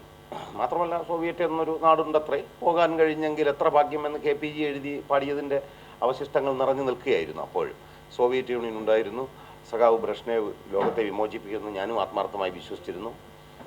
ഉടനെ റഷ്യയിലെല്ലാം നല്ലതാണ്, കാരണം ഈ പുസ്തകത്തിലെല്ലാം അങ്ങനെ പറഞ്ഞിരുന്നു. അങ്ങനെ ഇവിടെ വരികയും ഞാൻ റഷ്യൻ ചില പഠിക്കുകയും അന്ന് സായിപ്പുണ്ട് ഇതിനകത്ത്. ഇവിടുത്തെ ലൈബ്രറിയിൽ നിന്ന് കിട്ടാവുന്ന അത്രയും റഷ്യൻ മലയാള പരിഭാഷകൾ വായിക്കുകയും ഓമന ഗോപാലകൃഷ്ണൻ എന്നീ രണ്ടാളുകളുടെ ഒരു ആരാധകനോ അടിമയോ ആയി മാറുകയും ചെയ്തു. പിന്നീട് വളരെ വർഷങ്ങളെടുത്തിട്ട് ഞാൻ ഗോപാലകൃഷ്ണൻ സാറിനെ കണ്ടെത്തി. അപ്പോഴേക്കും ഓമന കഥാവശേഷയായി കഴിഞ്ഞിരുന്നു. ഞാൻ സാറിനെ ചെന്ന് കണ്ടു. അപ്പോൾ ആ സാറിനോടുള്ള എൻ്റെ കൃതാർത്ഥം, എനിക്കൊരു ബന്ധവുമില്ല. ഈ പുസ്തകങ്ങളിലൂടെ എന്നെ റഷ്യയിൽ കുട്ടിക്കാലത്ത് ഒരുപാട് വർഷം താമസിപ്പിച്ചതിന്, പിന്നീട് ഈ പ്രധാനപ്പെട്ട പല പുസ്തകങ്ങളും റഷ്യൻ ലിറ്ററേച്ചറിലെ പ്രധാനപ്പെട്ട പല പുസ്തകങ്ങളും വായിക്കാൻ പ്രേരിപ്പിച്ചതിനും ഗോപാലകൃഷ്ണനോടുള്ള അങ്ങേയറ്റത്തെ കടപ്പാടും നന്ദിയും എനിക്കുണ്ട്. പക്ഷെ അവസാനം അദ്ദേഹം മരിക്കാൻ കിടക്കുമ്പോൾ ഒരു ദിവസം എനിക്കൊരു ഫോൺ വന്നു. അദ്ദേഹത്തിൻ്റെ മരുമകൻ വിളിച്ചിട്ട് പറഞ്ഞു, അച്ഛൻ്റെ മേശപ്പുറത്ത്, അദ്ദേഹം ഒറ്റയ്ക്കാണ് അവസാന കാലത്ത് പ്രശാന്ത് നഗറിലെ വീട്ടിൽ താമസിച്ചിരുന്നത്, 4 പേരുടെ നമ്പർ എഴുതി വെച്ചിട്ടുണ്ട്. അതിലൊരാളുടെ നമ്പർ നിങ്ങളുടെയാണ്, ഞാൻ നിങ്ങളെ വിളിച്ചറിയിക്കുകയാണ്. അച്ഛനിങ്ങനെ PRS ഹോസ്പിറ്റലിൽ കിടക്കുകയാണ്. അപ്പോൾ ഞാനും എൻ്റെ ഭാര്യയും കൂടി കാണാൻ ചെന്നു. അപ്പോൾ കണ്ടിട്ട് കാര്യമില്ല, ICUവിലാണ്, നമുക്ക് വാതുക്കെ പോയി നിന്നിട്ട് വരാനേ പറ്റൂ. അങ്ങനെ ഞാൻ അദ്ദേഹത്തെ കാണാതെ മടങ്ങി വന്നു. അങ്ങനെ ഒരു കേരളത്തിലെ ബാല്യങ്ങളുടെ, പ്രത്യേകിച്ചും 60കൾക്ക് ശേഷം ചെറുപ്പം ചെലവിട്ട 60കളിൽ ജനിച്ചവരുടെ ബാല്യാനുഭവങ്ങളെ മുഴുവൻ രോമാഞ്ചമണിയിപ്പിച്ച ഒരു കാൽപ്പനിക കഥാദേശമായിരുന്നു റഷ്യ. അതന്ന് നമുക്കറിഞ്ഞുകൂടായിരുന്നു. അത് വ്യത്യസ്ത സ്വരങ്ങളുള്ള, വ്യത്യസ്ത ഭാഷകളും സംസ്കാരങ്ങളുമുള്ള ഉള്ള രാജ്യങ്ങളെ, സംസ്കാരങ്ങളെ, ദേശീയതകളെ ഒരു പ്രത്യയശാസ്ത്രം ഒരൊറ്റ തണലിൻ കീഴിൽ ഒതുക്കി നമ്മുടെ മുമ്പിൽ അവതരിപ്പിക്കണം. അതൊന്നും മനസ്സിലാക്കാവുന്ന പ്രായമൊന്നും ആയിരുന്നില്ല. മാത്രമല്ല, ഒരു ഏക സത്യമാണ് ലോകത്തുള്ളത് എന്ന് പറഞ്ഞിരുന്ന പ്രത്യയശാസ്ത്രം. ഒറ്റ സത്യമേ ഉള്ളൂ, വേറെ സത്യമൊന്നും ആർക്കുമില്ല. അതെല്ലാം അവസാനിച്ചു. ഇന്ന് നേരത്തെ രതീഷ് പറഞ്ഞതുപോലെ റഷ്യയേ ഉള്ളൂ, സോവിയറ്റ് യൂണിയൻ ഇല്ല. സോവിയറ്റ് യൂണിയൻ്റെ ഓർമ്മയുള്ള തലമുറകളും അവസാനിച്ചു കൊണ്ടിരിക്കുകയാണ്. ഇപ്പോൾ ഇവിടെ ഈ സമ്മാനം, ഈ പുസ്തകം ഏറ്റുവാങ്ങിയ കുട്ടിയോട് എന്താണ് സോവിയറ്റ് യൂണിയൻ എന്ന് ചോദിച്ചാൽ ആ കുട്ടിയുടെ അനുഭവമല്ല, ലെനിൻ പോലും അവരുടെ അനുഭവമാകണം എന്നില്ല. ഗുഡ് ബൈ ലെനിൻ എന്നൊക്കെ പറഞ്ഞ് സിനിമ വരുന്നുണ്ട്, ഇനി അവർ ലെനിനെ ഓർത്തു എന്ന് വരാം. അങ്ങനെയുള്ളൊരു ചരിത്രസന്ധിയിലാണ് ബീനയുടെ ഈ പുസ്തകം 40 കൊല്ലത്തിന് ശേഷം പ്രസിദ്ധീകരിക്കുന്നത്. അപ്പോൾ 40 കൊല്ലത്തിന് ശേഷം വീണ്ടും ഒരു യാത്ര പോകാവുന്നതാണ് ശ്യാം സജസ്റ്റ് ചെയ്തു. അത് വളരെ നല്ല കാര്യം. പോകുമ്പോൾ നമ്മളെല്ലാം കൊണ്ടുപോകണം, എന്നാലേ അതിൻ്റെ ഒരു ഇഫക്റ്റ് പൂർത്തിയാകൂ എന്നതും കൂടി ശ്രദ്ധിക്കണം. പിന്നെ ഈ ബീനയോട് അല്ലേ, ഞാൻ ആലോചിക്കാം, ഓണക്കൂർ സാർ ബുക്ക് ചെയ്തു ഒരു സീറ്റ്, ഇത് അപേക്ഷിക്കുമ്പോൾ വേണമെങ്കിൽ അത് ചെയ്യാവുന്നതാണ്. ഒരു ടൂർ കണ്ടക്ട് ചെയ്യുക, കുറച്ച് എഴുത്തുകാരെ കൊണ്ടുപോയി നമുക്ക് വേണമെങ്കിൽ വല്ല നോവലും ഒക്കെ നമുക്കൊക്കെ എഴുതാമല്ലോ, റഷ്യ കണ്ട ഞാൻ എന്നൊക്കെ പറഞ്ഞ്. അപ്പം ഞാൻ ഈ ബീനയുടെ പുസ്തകം എഴുതാൻ കാര്യം, ഞാൻ ഇതിനെ എഴുതിയ ഒരാളാണ്. ഇത് ഒന്നാമത്തെ കാര്യം, എനിക്ക് ബീനയോടുള്ള ബന്ധം എന്ന് പറഞ്ഞാൽ ഞാനും ബീനയും തമ്മിൽ ഭയങ്കരമായ പല രഹസ്യങ്ങളും ചർച്ച ചെയ്യുന്ന രണ്ടാളുകളാണ്. ഭയങ്കര രഹസ്യം. നമ്മൾ ചർച്ച ചെയ്യുന്ന കാര്യങ്ങൾ പൊതുവെ ആളുകൾക്കൊന്നും വലിയ പിടുത്തമില്ല. എൻ്റെ ഭാര്യയ്ക്ക് ബൈജുവിനൊന്നും വലിയ പിടിക്കില്ല. ഞങ്ങൾ വളരെ സാധാരണ കാര്യങ്ങൾ സത്യസന്ധമായി ഈ സത്യമൊന്നും വെളി പറയാൻ പറ്റാത്തതായതുകൊണ്ട് ഞങ്ങൾ രണ്ടുപേരും കൂടെയാണ് പരസ്പരം പറഞ്ഞ് നിങ്ങളുടെ ആത്മാവിന് നിർവൃതി കൊടുക്കുന്ന, എൻ്റെ പല രഹസ്യങ്ങളും സൂക്ഷിക്കുന്ന ഒരാളാണ് KA ബീന. ആ ബീന 40 കൊല്ലം ആയിട്ട് ഇത് എഴുതുന്നു. ബീന ഇപ്പോഴും കുട്ടിയാണെന്ന് ഞാൻ പറഞ്ഞു. ഞാൻ നാക്ക് വഴിയ കട്ടിയെന്നായിരിക്കും ഉദ്ദേശിച്ചത് എന്ന് ഞാൻ പറഞ്ഞു. അപ്പോൾ ഈ 40 കൊല്ലമായി നമ്മുടെ നാട്ടിലൊരു എഴുത്തുകാരി എഴുതിക്കൊണ്ടേയിരിക്കുന്നു. ആ എഴുത്തുകാർ വെറുതെ ഓണക്കൂർ സാർ പറഞ്ഞു ഞങ്ങളെല്ലാം ബന്ധുക്കളെ കൂത്താട്ടുകുളത്തുകാർ മധ്യ കേരളക്കാരായിരുന്നു, ഞങ്ങൾ ബന്ധുക്കളെ പേർക്കടാ. ഇതിപ്പോൾ ഞാൻ ചോദിച്ചു, അനുദാ നമ്മളൊക്കെ ഒരു പ്രായമായിട്ട് വരും. അത് മാലിക്കരയാ, അല്ല ഹരിപ്പാടാണ്, എങ്കിലും ഞങ്ങളുമൊക്കെ ഒരു പ്രായപ്പെട്ട ആളുകളും മലയും കീഴുമായിട്ടൊരു ബന്ധമൊക്കെ ബീനയ്ക്കുണ്ട്. ബീനയുടെ അനിയത്തിയെ കെട്ടിച്ചത് മലയും കീഴേക്കാണ്. അങ്ങനെ ഓണക്കൂർ സാർ മാത്രം കൂത്താട്ടുകുളം, ശൈല, ബിനോയി, അത് വേണ്ട, ഞങ്ങളുമൊക്കെ ആളുകളാണ്. അപ്പോൾ എന്തായാലും എൻ്റെ മുതിർന്ന ആർട്സ് കോളേജിലെ എൻ്റെ മുതിർന്ന സഹപാഠിയാണ് ബൈജുചന്ദ്രൻ. ഞാൻ ആദ്യമായിട്ട് കാണുന്ന വിദ്യാർത്ഥി നേതാവ് ബൈജുചന്ദ്രനാണ്. ബൈജുചന്ദ്രൻ ഉച്ചത്തിൽ മുദ്രാവാക്യം വിളിക്കുന്നത് കേട്ടുകൊണ്ടാണ് ഞാൻ 80 പ്രീ ഡിഗ്രി വിദ്യാഭ്യാസത്തിന് തിരുവനന്തപുരത്ത് ആർട്സ് കോളേജിൽ. അപ്പോൾ എന്തായാലും ബൈജു CPI ചേരാതെ ദൂരദർശൻ ഡയറക്ടറാവുകയും ഫിൽം മേക്കർ ആവുകയും ഒക്കെ ചെയ്തത് വളരെ നന്നായി. അപ്പോൾ അങ്ങനെ CPIയുടെയൊക്കെയുള്ളൊരു ഭാവി അവിടെ പോയെങ്കിലും എന്നാലും ബൈജു ഒരു ഫിൽം മേക്കർ എന്നുള്ള നിലയിൽ ഒരുപാട് വിദ്യാർത്ഥികളെ മീഡിയ സ്റ്റഡീസ്, ജേർണലിസം പഠിപ്പിച്ച ഒരുപാട് കേരളത്തിലെ ഒരുപാട് ടെലിവിഷൻ ജേർണലിസ്റ്റുകളെ, ടെലിവിഷൻ ന്യൂസ് മേക്കിംഗ് എന്ന് പറഞ്ഞ് നമ്മുടെ ടെലിവിഷൻ്റെ ബാല്യദശ മുതൽ ദൂരദർശനിൽ പ്രവർത്തിച്ച 2 ആളുകളാണ് ശ്യാമപ്രസാദും ബൈജുചന്ദ്രനും. കേരളത്തിലെ ടെലിവിഷൻ മാധ്യമ ഭാഷ രൂപപ്പെടുത്തിയെടുത്ത എങ്ങനെയാണ് ടെലിവിഷൻ ജേർണലിസ്റ്റുകൾ, ടെലിവിഷൻ സ്റ്റുഡിയോയിൽ നിങ്ങളൊരു വാർത്ത വായിക്കാനിരിക്കുമ്പോൾ ഒരു ക്യാമറയുടെ സാധനം എഡിറ്റ് ചെയ്തൊരു വാർത്ത പ്രസൻറ്റ് ചെയ്യുമ്പോൾ എങ്ങനെയാണ് ടെലിവിഷൻ എന്ന് പറഞ്ഞ അപരിചിത മാധ്യമം കേരളത്തിലേക്ക് കൊണ്ടുവരുന്ന ഒരുപാട് തലമുറകളെ പഠിപ്പിച്ച വളരെ സീനിയറായ ഒരു ദൃശ്യമാധ്യമ പ്രവർത്തകൻ കൂടിയാണ് ബൈജു ചന്ദ്രൻ. അത് ഒരുപാട് പേർക്ക് അറിഞ്ഞുകൂടാ. ബൈജു പഠിപ്പിച്ച തലമുറയെപ്പെട്ട് ഞാനും ഉണ്ടായിരുന്നു കേട്ടോ, നമ്മുടെ ഇൻസ്റ്റിറ്റ്യൂഷനിൽ പഠിപ്പിക്കാൻ. എത്രയോ തലമുറകളായ കുട്ടികൾ ഉണ്ട്. അപ്പോൾ ബീന 40 കൊല്ലമായി നിൽക്കുന്ന, ഞാൻ സമയമെടുക്കുകയാണെന്ന് വിചാരിക്കരുത്, 40 കൊല്ലമായി നമ്മുടെ കൂട്ടത്തിലൊരു എഴുത്തുകാരി നിൽക്കുക. പക്ഷേ ബീനയ്ക്ക് അർഹിക്കുന്ന ഒരു പ്രാധാന്യം നമ്മുടെ ഈ സാഹിത്യ സമൂഹം കൊടുത്തിട്ടുണ്ടോ എന്ന് എനിക്ക് സംശയമാണ്. ബീനെ വിഷമിപ്പിക്കാൻ പറയുന്നതല്ല, മറിച്ച് സാഹിത്യം എന്ന് പറഞ്ഞാൽ കവിത, നോവൽ, ഇത് രണ്ടുമാണ് സാഹിത്യം. നിങ്ങൾ വയലാർ അവാർഡിലേക്ക് നോക്കൂ. നോവലിന് കൊടുക്കാൻ വേണ്ടി വച്ചിരിക്കുന്ന ഒരു പ്രസ്ഥാനമാണ് വയലാറിൻ്റെ പേരിലുള്ള ഈ അവാർഡ്. അതെന്താ കവികൾക്ക് കൊടുത്ത പനി വരും? അത് വയലാർ പാട്ടല്ലേ എഴുതിയിട്ടുള്ളൂ, കവിതയും. നോവലിസ്റ്റ് ഒന്നും അല്ലല്ലോ. വയലാർ അവാർഡ് മലയാളത്തിലെ അതത് വർഷം വഴക്കുണ്ടാക്കുന്ന നോവൽ, ഈ എന്തെങ്കിലും ഒരു കോൺട്രവേഴ്സി വരുന്ന ശ്രദ്ധിക്കപ്പെടുന്ന നോവലുകൾക്ക് കൊടുക്കാൻ വേണ്ടിയാണ് ഈ അവാർഡ് വെച്ചിരിക്കുന്നത്. അപ്പോൾ ഈ അവാർഡിൻ്റെ അർത്ഥം എന്താ? എത്ര കാലമായി വയലാർ അവാർഡ് ഒരു പോയറ്റിന് കിട്ടിയിട്ട്? എന്താ കവികൾക്ക് കൊടുക്കണ്ടേ? കവിത മാത്രമല്ല, ട്രാവലോഗ് എന്ന് പറയുന്ന യാത്രാ വിവരണം, സാഹിത്യ നിരൂപണം, ഇതൊന്നുമല്ലാത്ത ഈ ജാങ്ങർ എന്ന് പറഞ്ഞ സങ്കല്പം, ജനുസ് എന്ന് പറഞ്ഞ സങ്കല്പമൊക്കെ സാഹിത്യത്തിൽ നിന്ന് അസ്തമിച്ചു കഴിഞ്ഞു. കഥയും നോവലും കവിതയും ആത്മകഥയും എല്ലാം കൂടിച്ചേരുന്ന വ്യത്യസ്തങ്ങളായ ലൈഫ് റൈറ്റിങ്ങുകളുടെ ഒരു ലോകമാണ് ഇന്നുള്ളത്. നിങ്ങൾ മാതൃഭൂമി ആഴ്ചപ്പതിപ്പോ ഭാഷാഭൂഷണിയോ ഒക്കെ നോക്കുക. പലതരത്തിലുള്ള, ഇത് നോവലാണോ കഥയാണോ എന്ന് വ്യവച്ഛേദിക്കാനാവാത്ത വിധം വ്യത്യസ്തങ്ങളായ എഴുത്തുകൾ ലോകത്ത് മുഴുവൻ വ്യാപിക്കുകയാണ്. 2 കൊല്ലം മുമ്പ് നൊബേൽ സമ്മാനം കിട്ടിയ സ്വെറ്റ്ലാന, ബാക്കി അങ്ങ് മറന്നുപോയി ആ പേര്, റഷ്യക്കാരി, ജേർണലിസ്റ്റ് ആയിട്ടുള്ള, അവരുടെ പുസ്തകം നിങ്ങൾക്ക് അവരൊരു ജേർണലിസ്റ്റാണ് ബേസിക്കലി, പക്ഷെ അവരെഴുതിയത് ജേർണലിസം അല്ല. നൊബേൽ പ്രൈസ് കിട്ടിയ അവരുടെ പുസ്തകങ്ങൾ ഒന്നും തന്നെ നിങ്ങൾക്ക് ഒരു ജനുസിലും പ്രസിദ്ധമല്ല. നമ്മുടെ വയലാർ അവാർഡുകാരും വള്ളത്തോൾ അവാർഡുകാരും പിന്നെ കുമാരനാശ് അവാർഡുണ്ടോ, ഈ അവാർഡ് കമ്മിറ്റിക്കാരൊക്കെ ഇപ്പോഴും നോവലേ കവിതയെന്നും പറഞ്ഞ് കെട്ടിപ്പിടിച്ച് ഇങ്ങനെ ഇരിക്കുക. ഇവരൊക്കെ നന്മയിലേക്കും ലോകബോധത്തിലേക്കും സാഹിത്യം എങ്ങോട്ടൊക്കെയാണ് എത്തുന്നുള്ള ബോധത്തിലേക്ക് ഉണരണം എന്നൊരു പ്രാർത്ഥന മാത്രമേ എനിക്ക് ഈ തുഞ്ചത്തെഴുത്തച്ഛനോടുള്ളൂ. ഈ പുള്ളിയാണല്ലോ ഇതിൻ്റെയൊക്കെ ഒരു മുതലാളി. അപ്പോൾ അതുകൊണ്ടാണ് ബീനയെ പോലെ സുഗതകുമാരിയെ നിങ്ങൾ വാഴ്ത്തും, അനിത തമ്പിയെ വാഴ്ത്തും, സാറേ ജോസഫിനെ വാഴ്ത്തും. കാര്യം എന്താ? അവരൊരു പ്രത്യേക ജനുസിനെ റെപ്രസെൻ്റ് ചെയ്യുന്നു. ഞാൻ CPM റെപ്രസെൻ്റ് ചെയ്യുന്നു, ഞാൻ കോൺഗ്രസിനെ റെപ്രസെൻ്റ് ചെയ്യും എന്ന് പറയുന്ന ജനാധിപത്യത്തിലെ കക്ഷി രാഷ്ട്രീയ യുക്തിയാണത്. ഞാൻ ഹിന്ദു മതത്തെ റെപ്രസെൻ്റ് ചെയ്യുന്നു, ഞാൻ ക്രിസ്തു മതത്തെ റെപ്രസെൻ്റ് ചെയ്യുന്നു പറഞ്ഞ മതത്തിൻ്റെ യുക്തിയാണത്. ഞാൻ ആണാണ്, ഞാൻ പെണ്ണാണ് എന്ന് പറഞ്ഞ ജെൻഡറിൻ്റെ യുക്തിയാണ്. ഇതിനപ്പുറത്ത് ഇതെല്ലാം കൂടിക്കലരുന്ന സംസ്കാരത്തിൻ്റെ യുക്തി എന്നൊരു സാധനമുണ്ട്. അത്തരം മേഖലയിൽ പ്രവർത്തിക്കുന്ന എഴുത്തുകാർക്ക് ഈ മലയാളത്തിൽ ഇപ്പോഴും ഭാവിയില്ല എന്നാണ്. ബീനയ്ക്ക് 40 കൊല്ലമായി നിങ്ങളുടെ മുമ്പിൽ, നിങ്ങളിൽ എത്ര പേര് 40 കൊല്ലമായി സാഹിത്യരംഗത്ത് സർവൈവ് ചെയ്യുന്നുണ്ട്? 40 കൊല്ലം തുടർച്ചയായി എഴുതിക്കൊണ്ടിരിക്കുന്നുണ്ട്. കുട്ടിക്കാലത്ത് താൻ പോയ ഒരു വിദേശ രാജ്യത്തിന് അനുഭവം 15-ാം വയസ്സിൽ 14-ാം വയസ്സിലാണ് ശരിക്കും SSLCക്ക് പഠിക്കുമ്പോൾ എഴുതുകയും അത് MT വാസുദേവൻ നായരെ പോലെ കേരളം കണ്ട ഏറ്റവും വലിയ ലിറ്റററി പത്രാധിപന്മാരിൽ ഒരാൾ അത് കൈവച്ച് അനുഗ്രഹിക്കുകയും, ഇതിൻ്റെ പേര് ബീന എങ്ങാണ്ട് രോമാഞ്ചദായകമെന്ന് എന്തൊക്കെ ഇട്ടുകൊണ്ട് പോയത് അല്ലേ, ഓർമ്മക്കുറിപ്പെന്ന് ഒക്കെ റഷ്യൻ ഒരു ഓർമ്മ എന്നൊക്കെ ആയിട്ട് സാക്ഷാൽ കേരളത്തിലെ പബ്ലിഷിംഗ് ബീന ഗീതാപക്ഷിയൊക്കെ പഠിക്കേണ്ടതാണ്. ഒരു പബ്ലിഷർ എങ്ങനെയാണ് ഒരു പുസ്തകത്തെ മാറ്റിമറിക്കുന്നത്? DC സാറ് ഇതിൻ്റെ പേര് മാറ്റി, ബീന കണ്ട റഷ്യ. സത്യത്തിൽ നമുക്ക് കരച്ചിൽ വരും, ഇങ്ങനൊരു പന്ന പേരിട്ടോ എന്നൊക്കെ നമ്മൾ ആ പ്രായത്തിലേ. കാരണം ഞാൻ ഇത് നേരിട്ട് കണ്ടിട്ടുണ്ട്. ഒരു പ്രശസ്തനായ ജേർണലിസ്റ്റ് ഒരു പുസ്തകം എഴുതി, അതിൻ്റെ പേര് അസിധാര. അതിൻ്റെ അർത്ഥം നിങ്ങൾക്കെല്ലാം അറിയാമല്ലോ. എന്ത് ശരിക്കും വാളിൻ്റെ വായ്ത്തല എന്നാണ് എൻ്റെ അർത്ഥം. ഗംഭീര അർത്ഥം, റൈസ് സെർച്ച് എന്നാണ് എൻ്റെ അർത്ഥം. അസിധാര ഇതൊരാളുടെ ജീവചരിത്രമാണ്. അപ്പം ഡി സാർ പറഞ്ഞ്, ഏത് കുലകുമാറേ ഇത് വായിച്ചാൽ മല്ലോ മനസ്സിലാവൂ, ചുക്കാണോ ചുണ്ണാമ്പാന്ന് മനസ്സിലാവൂലല്ലേ ഈ അസിധാര കേട്ട. അതിൻ്റെ പേരൊക്കെ മാറ്റണം, സാറിന് ഇട്ടുള്ളൊരു പേരിട്ടുള്ള. അവിടെ ഡി സാർ അത് വെട്ടിയിട്ട് സാർ CPA വെട്ടിയ KCS മണി എന്നൊരു പേരിട്ട് പുസ്തകം 3 മാസം കൊണ്ട് വിറ്റ് തീർന്നു. കാരണം ചക്കയെ ചക്ക എന്ന് പറഞ്ഞ് വിൽക്കുന്നതാണ് ഏറ്റവും നല്ലത്. കാരണം ഞാൻ ജോലി ചെയ്തിരുന്ന സ്ഥാപനം ഇതിൻ്റെ ഒരു ആശാന്മാരായിരുന്നു. മാതൃഭൂമി, നമ്മൾ പരിഷ്കാര പേരൊന്നും എല്ലാ പുരാതന തറവാടിത്തുള്ള പേര്. ഒരു ആരോഗ്യ മാസിക തുടങ്ങി. അപ്പോൾ അതിനെന്ത് പേരിടണം? ആളുകൾ പല പേരുമായിട്ടൊക്കെ ചെറുപ്പക്കാരൊക്കെ വന്നു. അപ്പോൾ നമ്മൾ പത്രാധിപ സമിതി തീരുമാനിച്ചു, ഞാനും ഉണ്ടായിരുന്നു തീരുമാനിച്ചു, ആരോഗ്യ മാസിക അതിൻ്റെ പേര്.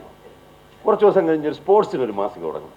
ഉടനെ സംശയം വേണ്ട, മാതൃഭൂമിയല്ലേ, സ്പോർട്സ് മാസിക. കുറച്ച് കഴിഞ്ഞപ്പോൾ തൊഴിൽ വാർത്ത തുടങ്ങി. അതിൻ്റെ പേര് വേറെ ഒന്നും ആലോചിച്ചില്ല, തൊഴിൽ വാർത്ത. കോമ്പറ്റീഷൻ സക്സസ് ഒന്നും ഇട്ടില്ല. അപ്പോൾ ഇപ്പോൾ എന്താ സംഭവിച്ചതെന്ന് വെച്ചാൽ മാതൃഭൂമിയുടെ മനോരമയുടെ ഒരു ആരോഗ്യ മാസിക എങ്കിൽ തരാൻ പറയുക ആളുകൾ. ന്യൂസ് സ്റ്റാൻഡിൽ. അതാണ് ബ്രാൻഡിങ് എന്ന് പറയുന്നത്. ഒരു പബ്ലിഷറുടെ കാഴ്ചയിൽ ഏറ്റവും പ്രധാനപ്പെട്ട കാര്യമാണ്. അതുകൊണ്ട് ഗീതാ ബക്ഷി വളരെ ശ്രദ്ധിക്കേണ്ട ഒരു കാര്യമാണ്. പുസ്തകങ്ങൾ വിൽക്കുന്നത് അവരുടെ പേരിലൂടെയാണ്, അവരുടെ കവർ ഡിസൈനിലൂടെയാണ്, അവരുടെ ഇൻട്രോകളിലൂടെയാണ്. പിന്നെ ഇവിടെ എഴുതുന്ന ഈ ബ്ലർബ് ഉണ്ടല്ലോ, ബ്ലർബിൻ്റെ ക്രെഡിബിലിറ്റി വളരെ വലുതാണ്. ആ പുസ്തകത്തിൻ്റെ ബ്ലർബ് നോക്കിയാണ് പലരും പുസ്തകങ്ങൾ വാങ്ങുന്നത്. അതുകൊണ്ട് ഇതൊക്കെ വളരെ പ്രധാനപ്പെട്ട കാര്യം. അതുകൊണ്ട് ഞാൻ പറഞ്ഞു വന്നതിലേക്ക് ഞാൻ തിരിച്ചു വരാം.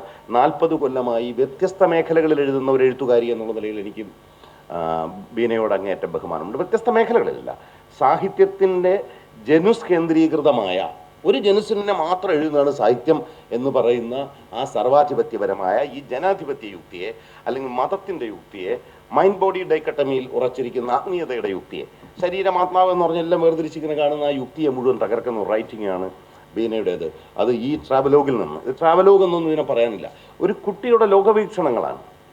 ഇന്ന് നിലവിലില്ലാത്ത ഒരു രാജ്യത്തിൻ്റെയും രാഷ്ട്രീയത്തിൻ്റെയും ജനാധിപത്യത്തിൻ്റെയും ഒരു സവിശേഷമായ പ്രത്യയശാസ്ത്രത്തിൻ്റെയും ചരിത്രം രേഖപ്പെടുത്തിയ ഈ പുസ്തകം തൊട്ട് മീഡിയ ഹിസ്റ്ററി വരെയുള്ള വ്യത്യസ്ത മേഖലകളിൽ. ഇപ്പോൾ ഗീതാ ബക്ഷിയും ബീനയും ചേർന്ന് എഴുതിയ പുസ്തകമുണ്ട്. കേരളത്തിൽ ഇപ്പം മീഡിയ അക്കാഡമി പ്രസിദ്ധീകരിച്ച കേരളത്തിലെ ഏറ്റവും പ്രധാനപ്പെട്ട ആധുനിക കേരളത്തിൻ്റെ ചരിത്രം രൂപപ്പെടുത്തിയ പത്രപ്രവർത്തകരെ കുറിച്ച്. പത്രപ്രവർത്തകർ ഒരിടവും സെലിബ്രേറ്റ് ചെയ്യപ്പെടാത്തവരാണ്. അവരെന്ത് മഹാകാര്യം ചെയ്താലും ആളുകൾ അവരെക്കുറിച്ച് ഒന്ന് എഴുതുകയോ, അവരൊരുപാട് പേരുടെ ജീവിതവും മരണവും എഴുതും. പക്ഷെ അവരുടെ ജീവിതമോ മരണമോ ആരും ഒരിടവും എഴുതിയിട്ടേ ഇല്ല. ഏതെങ്കിലും ഒരു പ്രധാനപ്പെട്ട പത്രപ്രവർത്തകൻ്റെ സ്വദേശാമന് രാമകൃഷ്ണപിള്ളയെ പോലെ കുറച്ച് ആളുകളെ കുറിച്ച് എഴുതും എന്നുള്ളതല്ലാതെ ഇപ്പോൾ എത്ര പത്രപ്രവർത്തകരെ അതിപ്രശസ്തരായ, അപ്പോൾ എസ് ജയചന്ദ്രൻ നായർ, NRS ബാബു എന്നീ 2 പത്രപ്രവർത്തകർ കലാകൗമുദി വഴി എല്ലാവർക്കും അറിയാം. അവരുടെ ഒരു ജീവചരിത്രക്കുറിപ്പ് നിങ്ങൾക്ക് കിട്ടുമോ? കിട്ടൂല. NV കൃഷ്ണവാര്യരും MT വാസുദേവനായരും കിട്ടുന്ന അവർ ഈ നേരത്തെ പറഞ്ഞ സാഹിത്യകാരന്മാരായതുകൊണ്ട് ഈ ജനുസിൽ വെച്ച് കേന്ദ്രീകരിക്കുന്നുണ്ട്. പ്രധാനപ്പെട്ട ജേർണലിസ്റ്റുകളെ, ഇപ്പം കേരള കൗമുദിയിലെ നരേന്ദ്രനെ പോലുള്ള ഒരു ജേർണലിസ്റ്റിൻ്റെ ജീവിതം നമ്മളെങ്ങനെ അറിയാനാണ്? മലയാളിയെ ജേർണലിസത്തിൻ്റെ ഏറ്റവും തീവ്രമായ ദിനങ്ങളിൽ, സ്വാതന്ത്ര്യ സമര ദിനങ്ങളിൽ GM നെന്മേലി എന്ന ഗോപാലമേനോൻ നെന്മേലി കേരള പത്രപ്രവർത്തനത്തിൻ്റെ ഏറ്റവും തീവ്രമായ മുഖമാണ്. ചൗര പരമേശ്വരനും GM നെന്മേലിയും. ഇവരെക്കുറിച്ച് ആർക്കറിയാം? അവരവരുടെ ജീവനും ശരീരവും കൊടുത്തുകൊണ്ട് ഈ രാജ്യത്തിന് സ്വാതന്ത്ര്യം വാങ്ങിത്തരികയും നമ്മുടെ അറിവിനെ രൂപപ്പെടുത്തുകയും നമ്മുടെ അഭിപ്രായത്തെ രൂപപ്പെടുത്തുകയും ഒക്കെ ചെയ്തു. ഇങ്ങനെയുള്ള മാധ്യമ പ്രവർത്തകരുടെയും ജീവിതത്തിലേക്ക് പോവുകയും മാധ്യമ ചരിത്രം എഴുതുകയും വ്യത്യസ്തങ്ങളായ മേഖലകളിൽ, ഇതുപോലെ ബ്രഹ്മപുത്രയിലെ വീട് എന്ന് പറഞ്ഞ അതിമനോഹരമായ ഒരു യാത്രാ വിവരണം ബീന എഴുതിയിട്ടുണ്ട്. അങ്ങനെ വ്യത്യസ്ത ജനുസുകളിൽ സഞ്ചരിക്കുകയും സാഹിത്യം ഏതെങ്കിലും ഒരു പ്രത്യേക ജനുസിൻ്റെ രൂപത്തിൽ മാത്രം നിലനിൽക്കുന്നതല്ല, വൈവിധ്യങ്ങളുടെ ഒരു വലിയ ജനാധിപത്യ ലോകമാണ്, ഒരു ബഹുസ്വര ലോകമാണ് എന്ന് വ്യക്തമാക്കുകയും ചെയ്യുന്ന എഴുത്താണ് KA ബീനയുടേത്. അതുകൊണ്ട് ഈ 40 കൊല്ലത്തെ എഴുത്തിൻ്റെ ഇടയിൽ അപ്പം നമ്മൾ ഇതിൻ്റെ ജനുസിനെ മാത്രം കേന്ദ്രീകരിച്ച് നിൽക്കുന്നത് കൊണ്ടാണ് നമ്മുടെ സാഹിത്യ സ്ഥാപനം എന്ന് പറയുന്നത്, ലിറ്റററി എസ്റ്റാബ്ലിഷ്മെൻ്റ് എന്ന് പറയുന്ന വളരെ ആപൽക്കരമായൊരു സാധനമുണ്ട് ഈ നാട്ടിൽ. അതിന് താല്പര്യമുള്ളവരെ മാത്രമേ അംഗീകരിക്കൂ. അത് ശരിയാണ് പറയുന്നത്. ഞങ്ങൾ പറയുന്നതാണ് ശരി എന്ന് ബുദ്ധിജീവികൾ നിരന്തരം ഘോഷിച്ചുകൊണ്ടിരിക്കുന്ന അത്യന്തമാപൽക്കരമായ ഒരു സ്ഥിതിയിലാണ് നമ്മൾ കഴിയുന്നത്. നമ്മൾ പറയുന്ന നരേന്ദ്രമോദിയും സംഘപരിവാറുകാരും മാത്രമാണ് ഞങ്ങൾ പറയുന്നതാണ് ശരിയെന്ന് ശരി പറയുന്നത്. അല്ല, പുരോഗമനവും ജനാധിപത്യവും വാദിക്കുന്ന കേരളത്തിലെ ബുദ്ധിജീവികൾ വരെ ഞങ്ങൾ പറയുന്നതാണ് ശരി.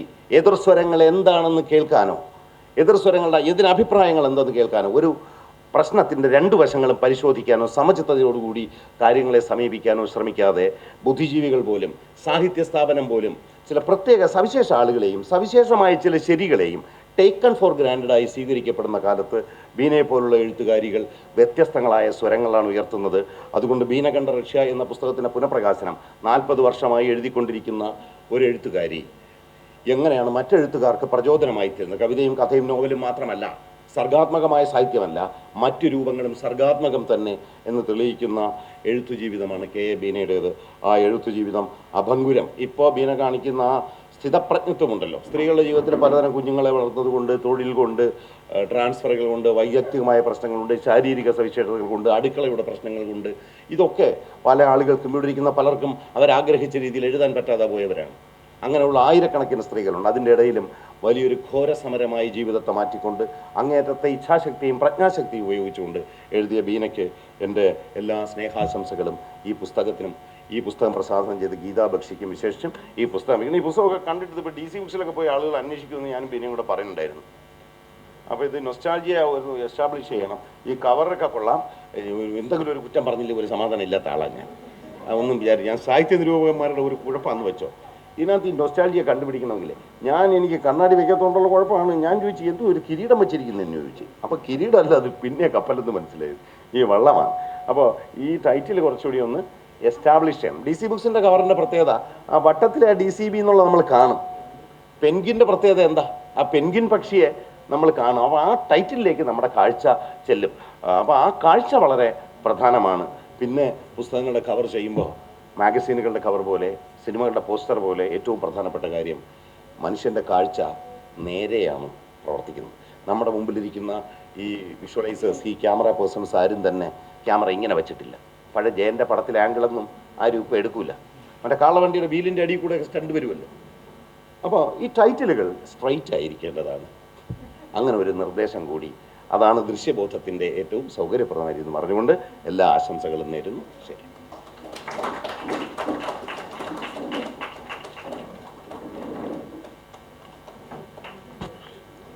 നന്ദി സർ. അടുത്തതായി സംസാരിക്കുന്നതിന് വേണ്ടി പ്രിയപ്പെട്ട കവി ശ്രീ അനിത തമ്പിയെ ക്ഷണിക്കുന്നു. ശ്രീ എന്നും കവി എന്നും ഉപയോഗിക്കുന്നത് ജെൻഡർ സെൻസിറ്റീവായ ഭാഷാപ്രയോഗത്തിൻ്റെ അനിവാര്യത മനസ്സിലാക്കിക്കൊണ്ട് തന്നെയാണ് എന്ന് കൂടി പറഞ്ഞുകൊണ്ട് ഒരിക്കൽ കൂടി ക്ഷണിക്കുന്നു.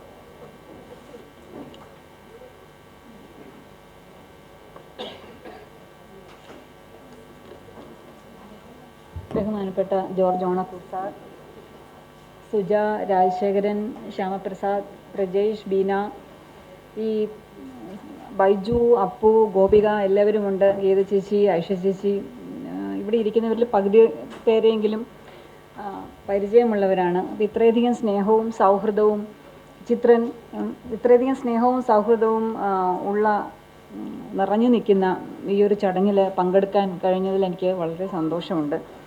ബീന എന്നോട് പങ്കെടുക്കാമോ എന്നൊന്നും അല്ല ചോദിച്ചത്, ബീന വരും ചെയ്യും എന്നാണ് പറഞ്ഞത്. ഞാൻ വളരെ സന്തോഷത്തോടെ ബീനയെക്കുറിച്ചിട്ടുള്ള അഭിമാനത്തോടെ തന്നെയാണ് ഇവിടെ വന്ന് ഈ പുസ്തകം ഏറ്റുവാങ്ങിയത്. ഗീതാബക്ഷി ഈ പുസ്തകം ചെയ്തിരിക്കുന്നത് വളരെ പ്രധാനപ്പെട്ട ഒരു കാര്യമാണ്. നേരത്തെ ശ്യാമപ്രസാദ് സംസാരിച്ചപ്പോഴാണ് ഒന്ന് പറഞ്ഞത്, ഇതൊരു പുതിയ കാര്യമല്ല ഒരു പുസ്തകം സെലിബ്രേറ്റ് ചെയ്യുന്നതെന്നുള്ളത്. പക്ഷേ ഈ പുസ്തകം സെലിബ്രേറ്റ് ചെയ്യുന്നത്, ഇമാതിരി സെലിബ്രേറ്റ് ചെയ്യുന്നത് ഒരു പ്രധാനപ്പെട്ട ഒരു കാര്യം തന്നെയാണ്. അപ്പോൾ ഞാൻ വിചാരിക്കുകയായിരുന്നു, ഞാൻ ഈ പുസ്തകത്തിലൊരു കുറിപ്പ് എഴുതിയിട്ടുണ്ട്. അപ്പോൾ ആ കുറിപ്പ് ഞാൻ എഴുതിയത് ഒരുപക്ഷെ നിങ്ങളെ ഇത് വായിച്ചിട്ടുള്ള മറ്റു പലരെയും പോലെ അല്ല ഈ പുസ്തകത്തോടുള്ള എൻ്റെ ഒരു സമീപനം. കാരണം ഞാനിത് കുഞ്ഞിലേ വായിച്ചിട്ടുള്ള പുസ്തകമല്ല. 15 വയസ്സിലോ 20 വയസ്സിലോ 25 വയസ്സിലോ ഒന്നുമല്ല ഞാനിത് വായിച്ചിട്ടുള്ളത്. ബീനെ പരിചയപ്പെട്ടതിന് ശേഷം, എത്രയോ കാലത്തിന് ശേഷം ഇത് വളരെ പ്രധാനപ്പെട്ട ഒരു പുസ്തകമാണ്. വർഷങ്ങൾ കഴിഞ്ഞ് എത്രയോ പതിപ്പുകളായി. എത്ര പതിപ്പായി ബീന? 20ഓ 30ഓ ഒക്കെ പതിപ്പായിട്ടുണ്ടാവും എന്നാണ് എനിക്ക് തോന്നുന്നത്. ഇങ്ങനെയൊക്കെ വെന്നിക്കൂടി മാറിച്ചുകൊണ്ട് കേരളത്തിൽ ഇങ്ങനെ വർഷങ്ങളോളം മുന്നോട്ട് പോയ ഒരു പുസ്തകം എന്നുള്ള നിലയ്ക്ക് ഞാൻ വളരെ വർഷങ്ങൾ കഴിഞ്ഞിട്ടാണ് ഞാൻ ഈ പുസ്തകം വായിച്ചത്. അപ്പം അങ്ങനെയുള്ള അതിന് എൻ്റെ കാരണം, പിന്നെ മറ്റൊരു കാരണം എന്ന് പറയുന്നത് എൻ്റെ ഒരു ജീവിതത്തിൻ്റെ വ്യത്യാസം ഉണ്ടായിരുന്നു. തിരുവനന്തപുരത്തെ നഗരത്തിലെ ബീനയുടെ ഒന്നും കുട്ടിക്കാലം പോലൊരു കുട്ടിക്കാലം അല്ല എനിക്ക്. ഞാൻ കുറച്ചും കൂടെ മധ്യ തിരുവിതാംകൂറിലെ ഒരു ഗ്രാമപ്രദേശത്ത് ജീവിച്ച ആളാണ്. എൻ്റെ സാഹചര്യങ്ങൾ എല്ലാ ദിവസവും വളരെ പുസ്തകങ്ങളൊന്നും അങ്ങനെ ഒരുപാട് വായിക്കാൻ കിട്ടുന്ന തരം ഒരു കുട്ടിക്കാലമായിരുന്നില്ല എൻ്റേത്. ഉള്ളത് ജനയുഗം വാരികയും പിന്നെ കുറച്ച് പ്രഭാതിൻ്റെ പുസ്തകങ്ങളും ഒക്കെ ആയിരുന്നു. അപ്പം ലൈബ്രറികളിൽ നിന്ന് പുസ്തകങ്ങൾ എടുക്കാനുള്ള സാഹചര്യം ഉണ്ടല്ലോ. അപ്പോൾ ഇതൊക്കെ ഇങ്ങനെ ഓർത്തുകൊണ്ട് ഞാൻ എഴുതിയ ഒരു ലേഖനമാണ്. അപ്പോൾ അതിനകത്തൊരു 3-4 കാര്യങ്ങൾ പറയുന്നത് ഒന്ന് സ്പർശിച്ചുകൊണ്ട് ഒരു 4-5 മിനിറ്റ് സംസാരിക്കാം എന്ന് ഞാൻ വിചാരിക്കുകയാണ്. അതിൽ സമയം ഉണ്ടാവുമെന്ന് ഞാൻ വിചാരിക്കുന്നു. ഞാനിത് വളരെ വൈകി വായിച്ചത് കൊണ്ട് തന്നെ എനിക്കിങ്ങനെ വലിയൊരു അത്ഭുതമോ അല്ലെങ്കിൽ കൗതുകമോ ഒന്നും ആയിട്ടല്ല ഞാൻ വായിച്ചത്. വേറെ ഏത് പുസ്തകം നമ്മൾ വായിക്കുമ്പോഴുമുള്ള നമുക്കൊരു ഗൗരവമുള്ള ഒരു പ്രതീക്ഷ, അതോട് തന്നെയാണ് ഞാൻ വായിച്ചത്. അതുകൊണ്ട് തന്നെ ഞാനിതിനെ ഒരു യാത്രാ വിവരണമായിട്ടാണ് വായിച്ചത്. കുട്ടി എഴുതിയതാണ്, 13കാരിയാണ്, കൗമാരത്തിലേക്ക് കടക്കുന്ന ഒരു കുട്ടി എഴുതിയതാണ് എന്നൊക്കെ അറിഞ്ഞിരുന്നുകൊണ്ട് തന്നെ യാത്രാ വിവരണങ്ങൾ വായിക്കാൻ വലിയ ഇഷ്ടമുള്ള, ഒരുപാട് യാത്ര ചെയ്യാൻ വലിയ ഇഷ്ടമുള്ള ഒരാളെന്നുള്ള നിലയ്ക്ക് ഞാനിതിനൊരു യാത്രാ വിവരണമായിട്ട് കണ്ടത്. എനിക്ക് അപ്പോൾ മനസ്സിലായ ഒരു കാര്യം എന്ന് വെച്ച് കഴിഞ്ഞാൽ, കേരളത്തിലെ പ്രധാനപ്പെട്ട യാത്രാ വിവരണങ്ങൾ നമുക്കൊക്കെ അറിയാവുന്ന പൊറ്റക്കാടായാലും പിന്നെ ഏറ്റവും മനോഹരമായിട്ട് യാത്രാ വിവരണം എഴുതുന്ന രവീന്ദ്രനായാലും ചിന്തരവി, പിന്നെ രത്നാകരന്, മുസഫർ, ഇപ്പോഴ് സക്കറിയ എഴുതുന്നുണ്ട്. ഒരുപാട് പ്രധാനപ്പെട്ട യാത്രാ എഴുത്തുകാരുണ്ട്. ഇവരുടെയൊക്കെ എഴുത്തിൻ്റെ ഒരു ആ ശ്രേണിയിൽ തന്നെ പെടുത്താവുന്ന വിധത്തിലുള്ള ഒരു പ്രധാനപ്പെട്ട ഒരു യാത്രാ വിവരണ പുസ്തകമാണ്. ഭാഷ കൊണ്ടും ശൈലി കൊണ്ടും പറയുന്ന കാര്യങ്ങൾ കൊണ്ടും എന്നുള്ളതാണ് എനിക്ക് ആദ്യം തോന്നിയ, ഉള്ളടക്കം കൊണ്ടായാലും ഭാഷ കൊണ്ടായാലും എന്നാണ് എനിക്ക് തോന്നിയ ഒരു കാര്യം. പിന്നെ മറ്റൊന്ന്, ഇതിനകത്ത് വലിയൊരു പ്രത്യേകത ഉണ്ട്. ഇതിനൊരു സ്റ്റാമ്പുണ്ട്. ഇതിൻ്റെ സ്റ്റാമ്പ് എന്താണെന്ന് വെച്ചാൽ ആ മുദ്ര, അതിൻ്റെ മാത്രമായൊരു സ്വഭാവം എന്താണെന്ന് വെച്ചാൽ ഇതൊരു കുട്ടിക്ക് മാത്രം കഴിയുന്ന, ഈ പുസ്തകത്തിന് മാത്രം ഒരു യാത്രാ വിവരണം എന്നുള്ള നിലയ്ക്ക് ഈ പുസ്തകത്തിന് മാത്രമുള്ളൊരു പ്രത്യേകതയാണ്. അതൊരു കുട്ടിക്ക് മാത്രം കഴിയുന്ന, ഒരു കുട്ടിയുടെ കാഴ്ച മാത്രം കൊണ്ടുതരുന്ന ഒരു മിഴിവും ഒരു ഭംഗിയും ഇതിനുണ്ട്, ഒരു നിഷ്കളങ്കതയുമുണ്ട്. അതൊരു സത്യം ഒക്കെ ഈ പുസ്തകത്തിൽ ഉണ്ട്. കുട്ടികളുടെ അത് വളരെ നിങ്ങൾക്ക് എല്ലാവർക്കും അറിയാവുന്ന കാര്യമാണ്. പക്ഷെ കുട്ടികളുടെ കാഴ്ച എന്ന് പറഞ്ഞാൽ അത് വളരെ വളരെ എല്ലാത്തിനെയും വലുതും മിഴിവുള്ളതുമാക്കി കാട്ടുന്നതാണ് ഈ കുട്ടിക്കാലത്തിൻ്റെ കാഴ്ച എന്ന് പറയുന്നത്. നമുക്കൊക്കെ അറിയാവുന്ന ഒരു കാര്യം, നമ്മൾ ആലോചിച്ച് നോക്കിയാൽ അറിയാം. എൻ്റെ അനുഭവം ഞാൻ പറയാം. നമ്മൾ കുട്ടിക്കാലത്ത് ഞാൻ താമസിച്ച വീടിൻ്റെ തളം എന്തൊരു വലിയ തളമായിരുന്നു എന്ന് നമ്മൾ വിചാരിക്കും. പക്ഷെ പിന്നെ മുതിർന്നിട്ട് ചെന്ന് നോക്കുമ്പോൾ അതൊരു ചെറിയൊരു മുറി മാത്രമായിരുന്നു എന്ന് നമുക്ക് മനസ്സിലാവും. അത് ചെറുതായിരിക്കുമ്പം ലോകത്തെ കാണുന്നതിൻ്റെ, കാഴ്ചയുടെ, നമ്മുടെ ശരീരത്തിൻ്റെ വലിപ്പക്കുറവിൻ്റെ ഒക്കെ ചേർത്തുണ്ടാവുന്ന ഒരു കാര്യമാണത്. പിന്നെ അതുപോലെ കുട്ടികൾക്ക് നിസാരങ്ങളെന്ന് ചെറിയ മുതിർന്നവർക്ക് തോന്നുന്ന കാര്യങ്ങളൊക്കെ കുട്ടികളെ സംബന്ധിച്ചിട്ട് വളരെ പ്രധാനമായിരിക്കും, വളരെ മായികമായിരിക്കും. മുതിർന്നവരുടെ മുൻഗണനകളല്ല കുട്ടികളുടെ മുൻഗണനയെന്ന് പറയുന്നത്. പിന്നെ എല്ലാ റിസർവേഷൻസ് ഇല്ലാതെ ജീവിച്ചതിൻ്റെ ഭാരങ്ങളും അറിവിൻ്റെ ഭാരങ്ങളും ഒന്നും ഇല്ലാതെ കാണുന്നതിലും അനുഭവിക്കുന്നതിലും ഒക്കെ പരിപൂർണമായിട്ട് മുഴുകാനുള്ള കുഞ്ഞുങ്ങളുടെ വാസന, ഇതൊക്കെ ചേർത്തിട്ടാണ് ഒരു വ്യത്യാസം കൊണ്ടുവരുന്നത്. അതേ സമയത്ത് തന്നെ ഈ ഒരു അങ്ങനെ ഇതങ്ങനെ ആയിരിക്കെ തന്നെ ബീനയുടെ ഭാഷ, ഈ പുസ്തകം വായിച്ച ഇവിടെ ഇരിക്കുന്നവർക്കൊക്കെ അറിയാം, അത് വലിയ ഗൗരവമുള്ളൊരു ഭാഷയാണ്. ബീന അക്കാലത്ത് വായിച്ചിട്ടുള്ള പുസ്തകങ്ങളിൽ നിന്നും കൂടെ ഒക്കെ ആയിരിക്കും. ചില പ്രയോഗങ്ങളൊക്കെ വളരെ ഒരു എഴുതി തഴക്കം വന്ന മുതിർന്ന ഒരാൾ എഴുതുന്ന പോലെയുള്ള ഒരുപാട് പ്രയോഗങ്ങളൊക്കെ അതിലുണ്ട്. അപ്പം ഞാൻ ബീനയോട് ചോദിച്ചു, എങ്ങനെയായിരുന്നു ഈ കുട്ടിക്കാലത്തെ എഴുത്തിൻ്റെ കാര്യം, വീട്ടിലെ കാര്യങ്ങളൊക്കെ ഞാൻ ചോദിച്ചപ്പോൾ ബീന പറഞ്ഞു വെച്ചാൽ കൊള്ളാമെന്ന് വെച്ചാൽ അത്യാവശ്യം സാമ്പത്തിക സ്ഥിതി പിന്നെ സാംസ്കാരിക സ്ഥിതി ഒക്കെയുള്ളൊരു കുടുംബത്തിൽ വളരുന്ന ഒരു കുട്ടിയാണ്. വളരെ ഓമനയായിട്ട് വളർന്ന കുട്ടിയാണ്. അവർ പുസ്തകങ്ങൾ വായിച്ചു കൊടുക്കും, ലൈബ്രറിയിൽ നിന്ന് പുസ്തകങ്ങൾ എടുത്തു കൊടുക്കും. പക്ഷെ അതിനേക്കാളൊക്കെ ഞാൻ ശ്രദ്ധിച്ചൊരു കാര്യം എന്ന് പറഞ്ഞാൽ, ബീന പോയിട്ട് ഈ എഴുത്തിനകത്ത് കണ്ടപ്പം മാത്രം പെട്ടെന്ന് 13 വയസ്സുള്ള ഒരു കുട്ടിക്ക് എഴുതാൻ പറ്റാത്തതായിട്ടുള്ള ഒരുപാട് റിഫ്ലക്ഷൻസും ഒരുപാട് ഇൻഫർമേഷനൊക്കെ ഉണ്ട്. ഇപ്പോൾ ആന്ധ്രയിൽ കടന്നു പോകുമ്പം ആന്ധ്രയുടെ ചരിത്രത്തെക്കുറിച്ച് അങ്ങനെയൊക്കെയുള്ള ചില റെഫറൻസ് ഒക്കെ ഉണ്ട്. അപ്പോൾ ഇതെങ്ങനെയാണെന്ന് വെച്ചാൽ ഈ കുട്ടി യാത്രയൊക്കെ കഴിഞ്ഞ് കുറിപ്പുകളുമൊക്കെ ആയിട്ട് തിരിച്ചു വന്നിട്ട് 13 വയസ്സുള്ള ഒരു കുട്ടിയാണ്. 70കളിലെ കേരളമാണെന്ന് നമ്മൾ ആലോചിക്കണം. കുറിപ്പുകളും ഒക്കെ ആയിട്ട് വന്നു കഴിഞ്ഞപ്പോൾ അച്ഛനും അമ്മാവനും ഒക്കെ കൂടെ ഒരു മുറി, അമ്മയും അമ്മാവനും ഒക്കെ കൂടെ ഒരു മുറി തയ്യാറാക്കി കൊടുക്കുകയാണ് ഈ കുഞ്ഞിന്. നീ ഇരുന്ന് ഇത് എഴുതുക എന്ന് പറഞ്ഞിട്ട്. ഈ കുട്ടി ലൈബ്രറിയിൽ പോയിട്ട് തൻ്റെ കുറിപ്പുകളുമായിട്ട് ബന്ധപ്പെട്ടിട്ടുള്ള അതിനെ കോണ്ടക്ച്വലൈസ് ചെയ്യാൻ പാകത്തിന്, അതിനെ ചരിത്ര സന്ദർഭങ്ങളോട് ചേർത്ത് വയ്ക്കാൻ പാകത്തിന് ഉള്ള കാര്യങ്ങൾ മനസ്സിലാക്കി വന്ന് ഇരുന്ന് എഴുതുകയാണ്. എഴുതാനുള്ള ഇത് എനിക്ക് വലിയ അതിശയം തോന്നി. എനിക്ക് തോന്നുന്നു അത്തരത്തിലൊക്കെ കുട്ടികളെ പ്രോത്സാഹനം എന്നുള്ള വാക്ക് ഞാൻ പറയുന്നില്ല, കുട്ടികളെ പിന്തുണയ്ക്കുന്ന, അവരെ ഒരു ജീവിതത്തിലേക്ക് ഒരു സർഗാത്മകതയിലേക്ക് പിന്തുണയ്ക്കുന്നത് എന്തോ ഒന്ന് 70കളിലെ കേരളത്തിലുണ്ടായിരുന്നു എന്നാണ് ഞാൻ വിചാരിക്കുന്നത്. പിന്നീട് അത് ഇല്ലാതായി പോയിട്ടുണ്ട്. തീർച്ചയായിട്ടും അത് ഇല്ലാതായി പോയിട്ടുണ്ട്, അതൊരു സംശയമില്ല. അപ്പം ആ തരത്തിൽ അത്തരം കാര്യങ്ങൾ ശ്രദ്ധിക്കാനും സന്തോഷിക്കാനുമുള്ള ഒരു സാധ്യത ഈ പുസ്തകത്തിലുണ്ട്. പിന്നെ ബീനയുടെ എഴുത്ത്, ഞാൻ അതിനെക്കുറിച്ച് വിശദീകരിക്കുന്നില്ല. ഞാനീ എഴുതി കൊടുത്ത ലേഖനത്തിൽ അതിനെക്കുറിച്ച് പറയുന്നുണ്ട്. ആളുകളെ കുറിച്ചിട്ടൊക്കെ പറയുന്നതിൽ, വ്യക്തികളെ പോർട്രേ ചെയ്യുന്നതിലൊക്കെയുള്ള രസകരമായ രീതിയിൽ അത് ചെയ്തിട്ടുണ്ട്. അതിനെക്കുറിച്ചിട്ടൊന്നും ഞാൻ വിശദീകരിക്കുന്നില്ല. പക്ഷെ ഒരു ഒബ്സർവേഷൻ കൂടെ ഞാൻ ഈ പുസ്തകത്തെക്കുറിച്ചിട്ടുള്ളത് പറഞ്ഞ് ഞാൻ നിർത്തുകയാണ്. അതായത് ഈ യാത്ര എഴുത്തുകളുടെ ഒരു പ്രത്യേകത, ഇത് എഴുതുമ്പം ഈ വസ്തുതകൾ രേഖപ്പെടുത്തി വെച്ച് കളയാം എന്ന് വെച്ചിട്ടൊന്നും ആയിരിക്കത്തില്ല ഇത് മിക്കവാറും ആളുകൾ എഴുതുന്നത്. പക്ഷേ കാലം കഴിയുമ്പോൾ ഈ യാത്ര എഴുത്തുകൾ വാസ്തവത്തിൽ ചരിത്രപരമായിട്ട് വളരെ ആധികാരികമായിട്ടുള്ള രേഖപ്പെടുത്തലുകളായിട്ട് മാറുന്നു എന്നുള്ള ഒരു കാര്യം നമുക്കെല്ലാം അറിയാവുന്ന കാര്യമാണ്. അപ്പോൾ ഇത് 70കളിലെ റഷ്യയുടെ ഒരു രേഖയാണ്. ഒരു കുഞ്ഞ് സത്യസന്ധമായിട്ട് അതിൻ്റെ കാഴ്ച അത് കണ്ടു പറയുന്ന ഒരു കാര്യമാണ്. അതുകൊണ്ട് ഇത് വാസ്തവത്തിൽ വളരെ പ്രധാനപ്പെട്ട ഒരു രേഖയാണ്. അത് വേറെ ആരും കണ്ട ദൃശ്യമല്ല.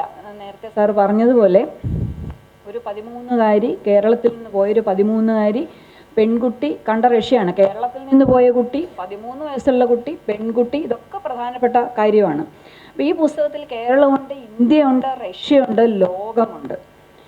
ഈ ആർത്തേക്കിനെ കുറിച്ചിട്ട് വായിക്കുമ്പം ചിലപ്പം പിന്നീട് റഷ്യയിൽ സംഭവിച്ച കാര്യങ്ങളുടെ ഒരു പശ്ചാത്തലത്തിൽ നോക്കുമ്പോൾ ആർത്തേക്ക് റഷ്യയുടെ ഒരു മിനുക്കി വെച്ച ഒരു മുഖമായിരുന്നിരിക്കാം, നമുക്ക് അറിഞ്ഞുകൂടാ. അതിൻ്റെ പുറകിൽ ഒരുപാട് തരം തിളച്ചു മറിയുന്ന അസ്വസ്ഥതകളോ സംതൃപ്തികളോ ഒക്കെ ഉണ്ടായിരുന്നിരിക്കാം. ഈ 10-15 കൊല്ലം കൂടെ കഴിഞ്ഞാൽ ഇളകി വീണ് നശിക്കാൻ പോകുന്ന ഒരു വ്യവസ്ഥയുടെ ഒരു പൂമുഖമായിരുന്നിരിക്കാം നമ്മൾ കണ്ടത്. മിനുക്കി വെച്ച ഒരു പൂമുഖമായിരുന്നിരിക്കാം. പക്ഷേ അതെന്തായിരുന്നാൽ തന്നെ അതിൻ്റെ പിന്നിലെ ആശയം, അതിനുണ്ടായിരുന്ന ഒരു ആഗ്രഹം, അതിൻ്റെ ആവേശം, ദാർഢ്യം, അത് നടപ്പിലാക്കിയതിലെ ചിട്ട, ചന്തം, ഭാവിയെ ചൊല്ലിയുള്ള പ്രതീക്ഷകൾ, ഇതൊക്കെ ശരിക്കും ഗംഭീരമായിരുന്നു. അത് മനുഷ്യലോകത്തിൻ്റെ ഇന്നോളമുള്ള നല്ല ജീവിത സ്വപ്നങ്ങളിൽ ഏറ്റവും പ്രധാനപ്പെട്ട ചില വിത്തുകൾ അതിൽ വിതയ്ക്കപ്പെട്ടിരുന്നു. അതുകൊണ്ട് ആ ഒരു ആധികാരികത, ആ സ്വപ്നത്തെ ചൊല്ലിയുള്ള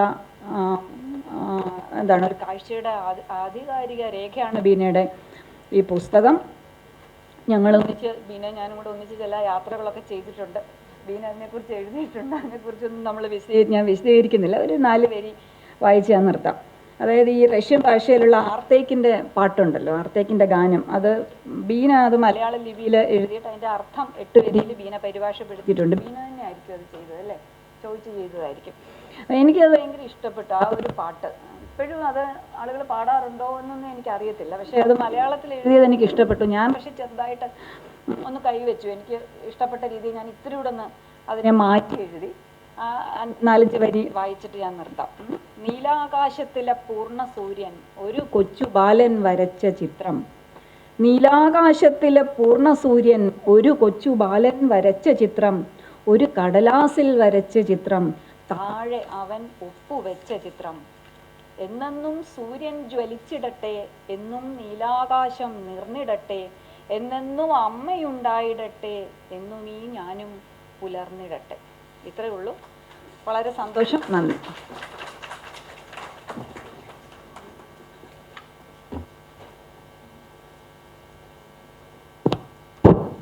നന്ദി മാം. അടുത്തതായി സംസാരിക്കുന്നതിന് വേണ്ടി മലയാളം മിഷൻ ഡയറക്ടറും എഴുത്തുകാരിയുമായ ശ്രീ സുജ സൂസൻ ജോർജിനെ സ്നേഹപൂർവ്വം ക്ഷണിക്കുന്നു. പ്രിയമുള്ളവരെ, വളരെ സ്നേഹനിർഭരമായ എന്നാൽ ചരിത്രപരമായ ഈ സന്ദർഭത്തിന് ഭാഗമാകാൻ കഴിഞ്ഞതിൽ വലിയ സന്തോഷമുണ്ട്.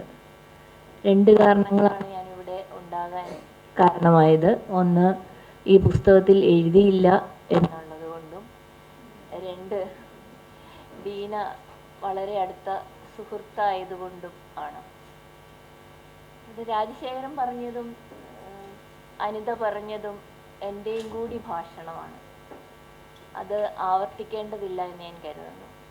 ഞങ്ങളെല്ലാം ഏകദേശം ഒരേ കാലഘട്ടത്തിൽ ഇത്തരം അനുഭവങ്ങളിലൂടെ കടന്നു പോകുന്ന ചെറുപ്പമുള്ളവരായിരുന്നു. രാജശേഖരൻ ഭാവനയിൽ ജീവിച്ചിരുന്ന ഒരു റഷ്യയുണ്ട്. അത് ഞങ്ങളൊക്കെ ജീവിച്ചിരുന്ന റഷ്യയാണ്. ആ റഷ്യൻ പുസ്തകങ്ങളിലെ അടുക്കള, നമ്മുടെ അടുക്കളയൊക്കെ ആയി സങ്കല്പിച്ചിരുന്ന ഒരു ചെറുപ്പമുണ്ടായിരുന്നു. ഈ സ്ഥലം തിരുവനന്തപുരത്തേക്ക് യാത്ര ചെയ്യാൻ തുടങ്ങിയ കാലഘട്ടം മുതൽ ഇവിടെ വന്ന് ഈ വെറുതെ ഈ പടവുകളിൽ ഇരുന്ന് ആ സ്വപ്നങ്ങളൊക്കെ അയവിറക്കാൻ ശ്രമിച്ചിരുന്ന ആളാണ്. ഇതെല്ലാം തകർന്നു പോയപ്പോൾ വല്ലാതെ സങ്കടപ്പെട്ട് ഉറക്കമില്ലാതെ ഇരുന്ന ആളുകളിൽ ഒരാൾ കൂടിയാണ്. അപ്പോൾ ബീനയുടെ പുസ്തകത്തിൽ സോവിയറ്റ് റഷ്യ ജീവിക്കുന്നു എന്നുള്ളത് വളരെ സന്തോഷമാണ്. അനിത പറഞ്ഞ് അവസാനിപ്പിച്ച അതാണ്. അതുകൊണ്ടാണ് ഇത് ചരിത്ര പുസ്തകമാകുന്നത്. ഒരു കുട്ടി, 13 വയസ്സുകാരി പെൺകുട്ടി, ഓരോന്നിനെയും കാണുന്ന കാഴ്ച എത്ര മനോഹരമായി. യാത്ര ചെയ്യുന്ന ട്രെയിനാവട്ടെ, കാണുന്ന പാവകളാകട്ടെ, ചികിത്സിക്കാൻ വരുന്ന ഡോക്ടറാകട്ടെ, ഇങ്ങനെ ഓരോന്നിനെയും കാണുന്ന കാഴ്ചകൾ, അത് മനസ്സിലൊരുക്കിയെടുത്ത് നമ്മുടെ മുമ്പിൽ അവതരിപ്പിക്കുന്ന രീതി എത്ര എത്ര എത്ര ഹൃദ്യമാണ്. ഞാനും ഇത് ശ്രദ്ധിച്ചു. ഒരു 13കാരിയുടെ ഭാഷയേ അല്ല പുസ്തകത്തിലുള്ളത്. അത് വളരെ മുതിർന്ന, എങ്ങനെ എഴുതണം എന്ന് തീരുമാനിച്ചുറപ്പിച്ച ഒരു എഴുത്തുകാരിയുടെ ഭാഷയാണ്. പിന്നീട് ബീനയുടെ പുസ്തകങ്ങളിലെല്ലാം ആ ഭാഷയുടെ വളർച്ച കാണാൻ കഴിയും. ഒരു എനിക്ക് ബീനയുടെ പുസ്തകങ്ങൾ മുഴുവനും കൂടി ഒരു ബാഗ് നിറയെ ബുക്കുകളുണ്ട്. എനിക്കൊന്നൊരു 25-30 ബുക്കുകളുണ്ട്. രാജശേഖരൻ പറഞ്ഞ കാര്യം വളരെ പ്രധാനപ്പെട്ട കാര്യമാണ്, നമ്മൾ ശ്രദ്ധിക്കേണ്ട കാര്യം കൂടിയാണ്. ബീന എഴുതിക്കൊണ്ടേയിരിക്കുകയാണ്. എങ്കിൽ പോലും വളരെ പ്രധാനപ്പെട്ട എഴുത്തുകാരുടെ ലോകത്ത് ബീനയെ നമ്മൾ പ്രതിഷ്ഠിക്കുന്നില്ല. ബീനയുണ്ട്, പക്ഷെ ബീനയെ നമ്മൾ പ്രതിഷ്ഠിക്കുന്നില്ല എന്നുള്ളത് സാഹിത്യ കേരളം അല്ലെങ്കിൽ കേരളം തിരിച്ചറിയേണ്ടത് തന്നെയാണ്. ഞാൻ കൂടുതലായി സംസാരിക്കാൻ ആഗ്രഹിക്കുന്നില്ല. ഇനിയും കൂടുതൽ എഴുതാനാകട്ടെ എന്ന് ആശംസിക്കുന്നു. നമ്മൾ ഒന്നിച്ച് യാത്ര പോകും എന്ന് പറഞ്ഞുകൊണ്ടേ ഇരുന്നിട്ടുണ്ട്. ഇനിയും ധാരാളം യാത്രകൾ പോകാൻ ഇടയാവട്ടെ. ഇവിടെ പറഞ്ഞല്ലോ ഋഷി, ഇവിടെ കൂടിയിരിക്കുന്ന എല്ലാവരും കൂടെ ഋഷിക്ക് പോകാം എന്ന് ആഗ്രഹിച്ചുകൊണ്ട് ഞാൻ എൻ്റെ വാക്ക് വെച്ചിരുന്നു. നന്ദി മാം. ഈ കൂടിച്ചേരലിൻ്റെ ഭാഗമായി സംസാരിക്കുന്നതിന് വേണ്ടി ശ്രീ പ്രജേഷ് സെന്നിനെ സ്നേഹപൂർവ്വം ക്ഷണിക്കുന്നു.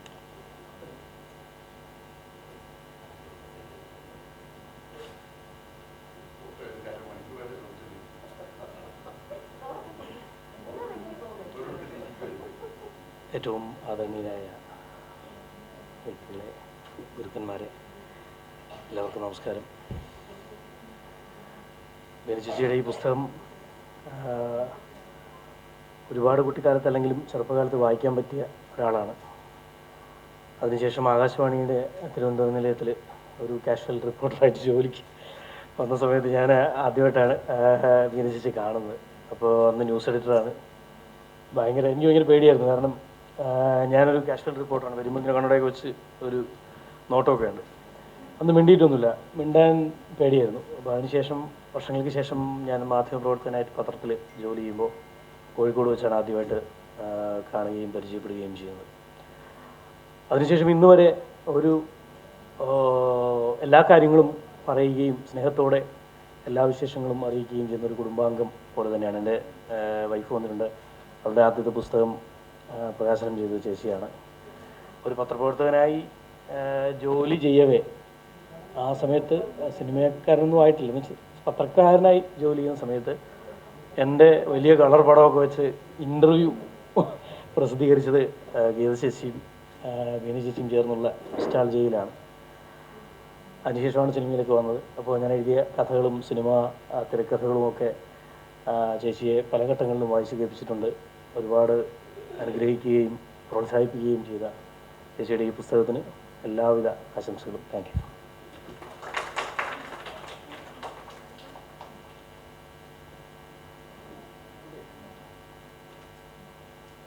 നന്ദി. അടുത്തതായി സംസാരിക്കുന്നത് നമ്മുടെ പ്രിയപ്പെട്ട ഉമ്മയെ സ്നേഹത്തോടുകൂടി ക്ഷണിക്കുന്നു.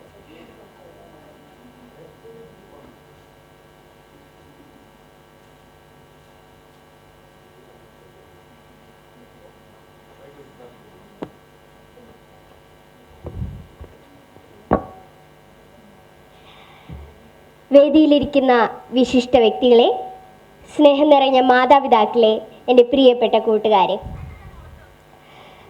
ബീന കണ്ട റഷ്യ എന്ന പുസ്തകത്തിൻ്റെ 40ാം വർഷത്തിലിറക്കിയ പുതിയ പതിപ്പ് ഏറ്റുവാങ്ങാൻ സാധിച്ചതിൽ എനിക്ക് ഏറെ സന്തോഷവും അഭിമാനവും ഉണ്ട്. 2 വലിയ സന്തോഷങ്ങളാണ് ഈ വേദിയിൽ നിൽക്കുമ്പോൾ എനിക്കുള്ളത്. ബീന കണ്ട റഷ്യ എന്ന പുസ്തകത്തിൻ്റെ രചയിതാവായ ബീന മാഡം ഞാൻ പഠിക്കുന്ന സ്കൂളായ Cotton Hill government higher secondary സ്കൂളിലെ പൂർവ്വ വിദ്യാർത്ഥിനിയായിരുന്നു എന്നതാണ് എൻ്റെ ആദ്യത്തെ സന്തോഷം. മലയാളത്തിൻ്റെ സ്വന്തം ജോർജ് ഓണക്കൂർ സാറിൽ നിന്നും ഈ പുസ്തകം ഏറ്റുവാങ്ങാൻ സാധിച്ചു എന്നതാണ് എൻ്റെ രണ്ടാമത്തെ സന്തോഷം.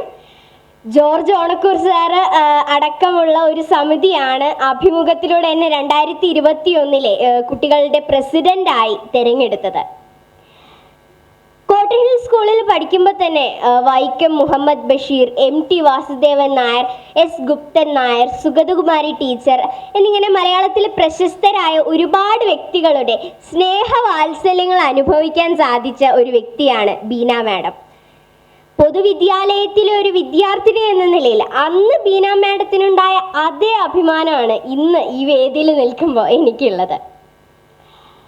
1977 9ാം ക്ലാസ് വിദ്യാർത്ഥിനിയായിരുന്നപ്പം യങ് പയനിയർ ക്യാമ്പിൽ പങ്കെടുക്കാനായിട്ട് ബീന മാഡം റഷ്യൻ യാത്ര നടത്തുമ്പോൾ എൻ്റെ അച്ഛൻ ജനിച്ചിട്ടില്ല.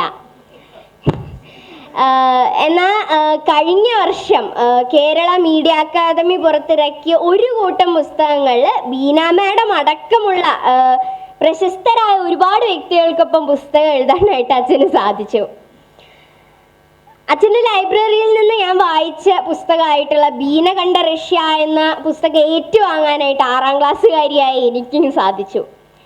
അങ്ങനെ തലമുറകളിൽ നിന്നും തലമുറകളിലേക്ക് കൈമാറുമ്പോഴും ആ പുസ്തകത്തിൻ്റെ പുതുമ മാറാതെ നിലനിൽക്കുകയാണ്. റേഡിയോ എന്നാണ് മീഡിയ അക്കാദമി പുറത്തിറക്കിയ ബീന മാഡത്തിൻ്റെ പുസ്തകത്തിൻ്റെ പേര്. ഞാൻ അടക്കമുള്ള കുട്ടികൾക്ക് റേഡിയോനെ കുറിച്ചും ആകാശവാണി പോലുള്ള റേഡിയോ നിലയങ്ങളെക്കുറിച്ചൊക്കെ എളുപ്പത്തിൽ മനസ്സിലാക്കാൻ സാധിക്കുന്ന ഒരു പുസ്തകമാണത്. എൻ്റെ സ്കൂളിലുണ്ട് ഒരു കൊച്ചു റേഡിയോ നിലയം. പിങ്ക് FM എന്ന പേരിൽ ആ റേഡിയോ നിലയത്തിൽ ഞാൻ അവതാരകയാണ്. ഒരിക്കൽ പിങ്ക് FM-ൽ നടന്ന ഒരു പരിപാടിയിലൂടെയാണ് ബീന മാഡത്തിൻ്റെ റഷ്യൻ യാത്രയെ കുറിച്ച് ഞാൻ ആദ്യമായിട്ട് കേൾക്കുന്നത്. പിന്നീട് ബീന കണ്ട റഷ്യ എന്ന പുസ്തകം വാങ്ങി വായിക്കാനും എനിക്ക് സാധിച്ചു. സോവിയറ്റ് യൂണിയനെ കുറിച്ചും ആർത്തേക്ക് എന്ന കുട്ടികളുടെ സാമ്രാജ്യത്തെക്കുറിച്ചും വളരെ അത്ഭുതത്തോടെയാണ് ഞാൻ വായിച്ചിറങ്ങിയത്. ജാതി, മതം, നിറം, ഭാഷ എന്നീ വേർതിരിവുകളില്ലാതെ എല്ലാവർക്കും തുല്യനീതി നടപ്പാക്കുന്ന സോഷ്യലിസം എന്ന തത്വത്തെക്കുറിച്ചും അന്നത്തെ റഷ്യയെക്കുറിച്ചുമൊക്കെ ബീന മാഡം വളരെ രസകരമായിട്ടാണ് ഈ പുസ്തകത്തിൽ എഴുതിയിരിക്കുന്നത്. സോഷ്യലിസം എന്ന തത്വം ഇന്ത്യൻ ഭരണഘടനയിൽ കൊണ്ടുവന്ന നമ്മുടെ രാഷ്ട്രശില്പിയായ ജവഹർലാൽ നെഹ്റുവിനെയും പ്രേരിപ്പിച്ചത് അദ്ദേഹത്തിൻ്റെ റഷ്യൻ സന്ദർശനമാണല്ലോ. റഷ്യയിൽ നിന്ന് തിരിച്ചെത്തുമ്പോൾ ബീന മാഡം പങ്കുവെക്കുന്ന ഒരു ചിന്തയുണ്ട്. മാവേലി നാടുവാണീടും കാലം, മനുഷ്യരെല്ലാവരും ഒന്നുപോലെ എന്ന് വാഴ്ത്തിപ്പാടിയ ആ പഴയ കാലമല്ലേ യഥാർത്ഥ സോഷ്യലിസം. അങ്ങനെ കള്ളവും ചതിയുമില്ലാതെ എല്ലാവരും തുല്യരായ വ്യവസ്ഥ മാവേലിക്കാലം പോലെ സുന്ദരമാണെന്ന് ഈ പുസ്തകം വായിക്കുന്ന ഏതൊരാൾക്കും മനസ്സിലാക്കാൻ സാധിക്കും. ബീന മാഡം കണ്ട റഷ്യ അല്ല ഇന്നത്തെ റഷ്യ. കുട്ടികളുടെ സാമ്രാജ്യമായ ആർത്തേക്കും ഇന്ന് അതേ രൂപത്തിൽ നിലനിൽക്കുന്നില്ല. ലോകം ഒരുപാട് മാറി. ഒരു കുഞ്ഞു വൈറസിന് മുൻപിൽ ലോകം മുഴുവൻ പകച്ചു നിൽക്കുന്ന ഈ കൊറോണ കാലത്ത് അയൽ രാജ്യങ്ങളിലേക്കെന്നല്ല അയൽ വീടുകളിലേക്ക് പോലും പോകാൻ സാധിക്കാതെ ഇരിക്കുകയാണ് കുട്ടികൾ. എന്നാൽ റഷ്യയിൽ വെച്ച് ബീന മാഡം ഉറക്കെ പാടിയതുപോലെ കരയാൻ ഞങ്ങൾക്ക് മനസ്സില്ല, മരിക്കാൻ ഞങ്ങൾക്ക് മനസ്സില്ല എന്ന് പാടുന്നവരാണ് പുതിയ തലമുറയിലെ കുട്ടികൾ. പ്രതിസന്ധികളെ അതിജീവിക്കുന്നവരാണ് യഥാർത്ഥ നേതാക്കൾ. ഈ കോവിഡ് പ്രതിസന്ധിയെയും നമ്മൾ ചെറുത്തു തോൽപ്പിക്കും. അതിനു മുൻപുള്ള വലിയ പാഠങ്ങൾ പഠിക്കാനുള്ള ഒരു ചെറിയ ഇടവേളയായി ഈ കൊറോണ കാലത്തെ നമ്മൾ കാണണം. മൊബൈൽ ഫോണിൻ്റെ കൊച്ചു സ്ക്രീനിൽ ഒതുങ്ങി നിൽക്കാതെ വായനയുടെ വിമാന ചിറകുകളിലേറി ഇതുവരെ കാണാത്ത കാഴ്ചകൾ കാണാൻ ഓരോ കുഞ്ഞിനും സാധിക്കട്ടെ എന്ന് ആശംസിച്ചുകൊണ്ട് ഏറെ സന്തോഷത്തോടെ ഏറെ അഭിമാനത്തോടെ ഞാൻ ഈ പുസ്തകം ഏറ്റുവാങ്ങുന്നു. നന്ദി, നമസ്കാരം.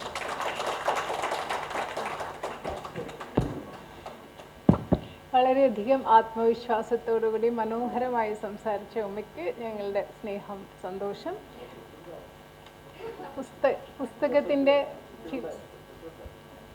പുസ്തകത്തിൻ്റെ ചില ഭാഗങ്ങൾ വായിക്കുന്നതിന് വേണ്ടി ശ്രീ ഗംഗ, ആമിന എന്നിവരുണ്ട്. ഗംഗയെ ആദ്യമായി ക്ഷണിക്കുന്നു.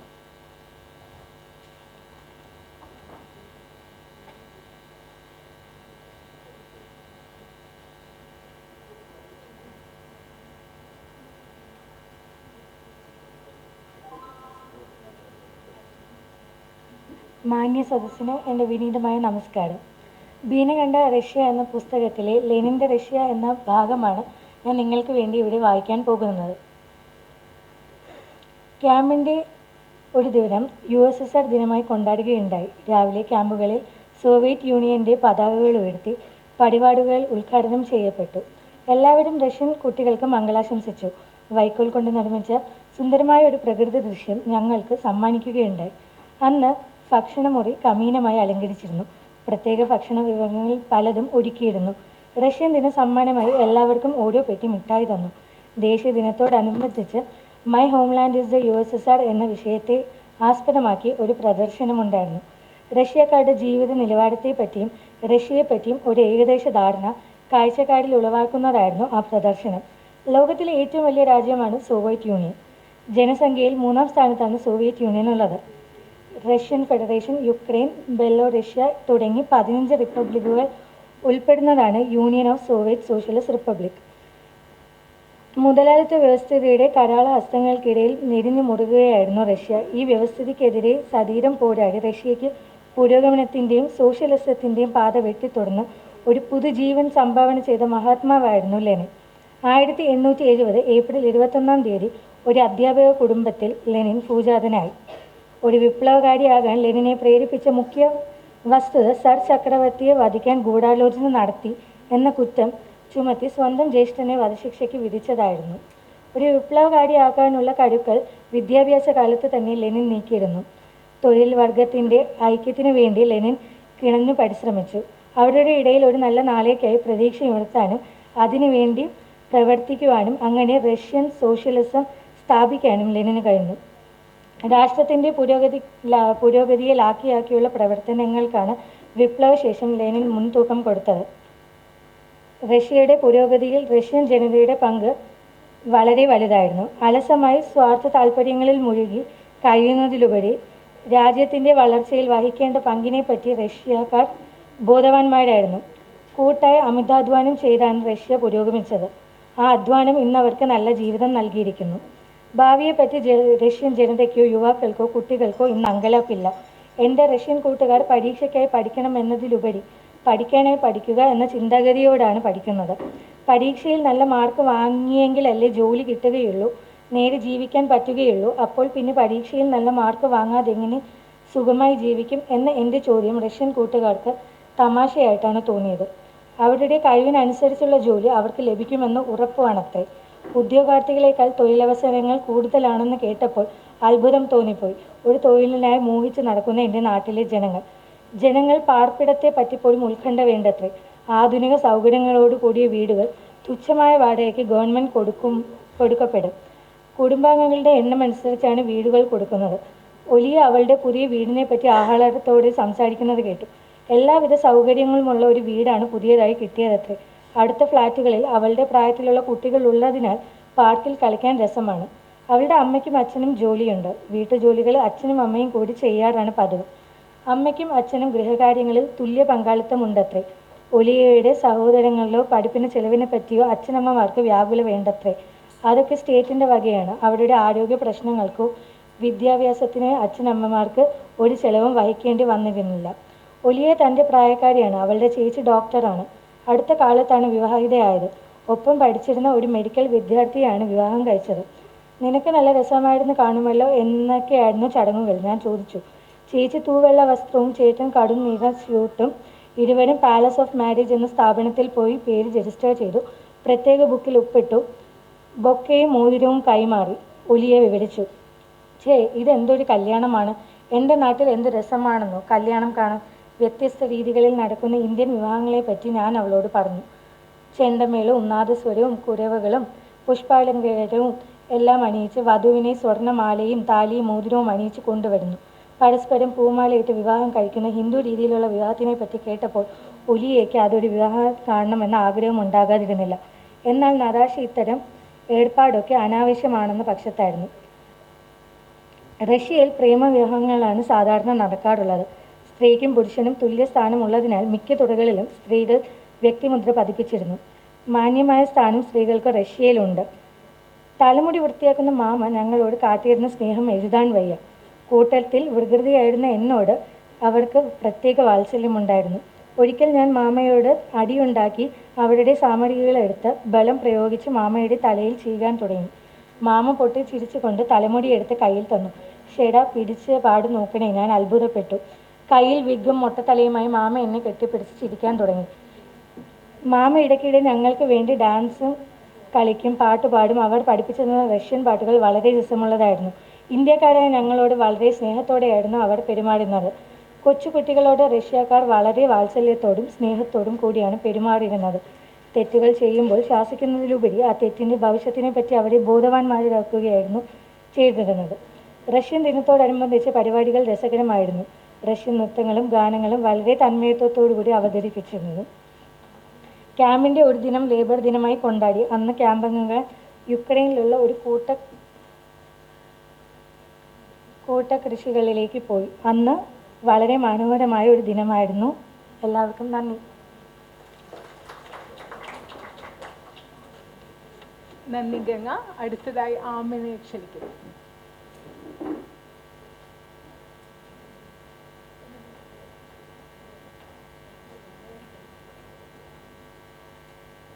നമസ്കാരം.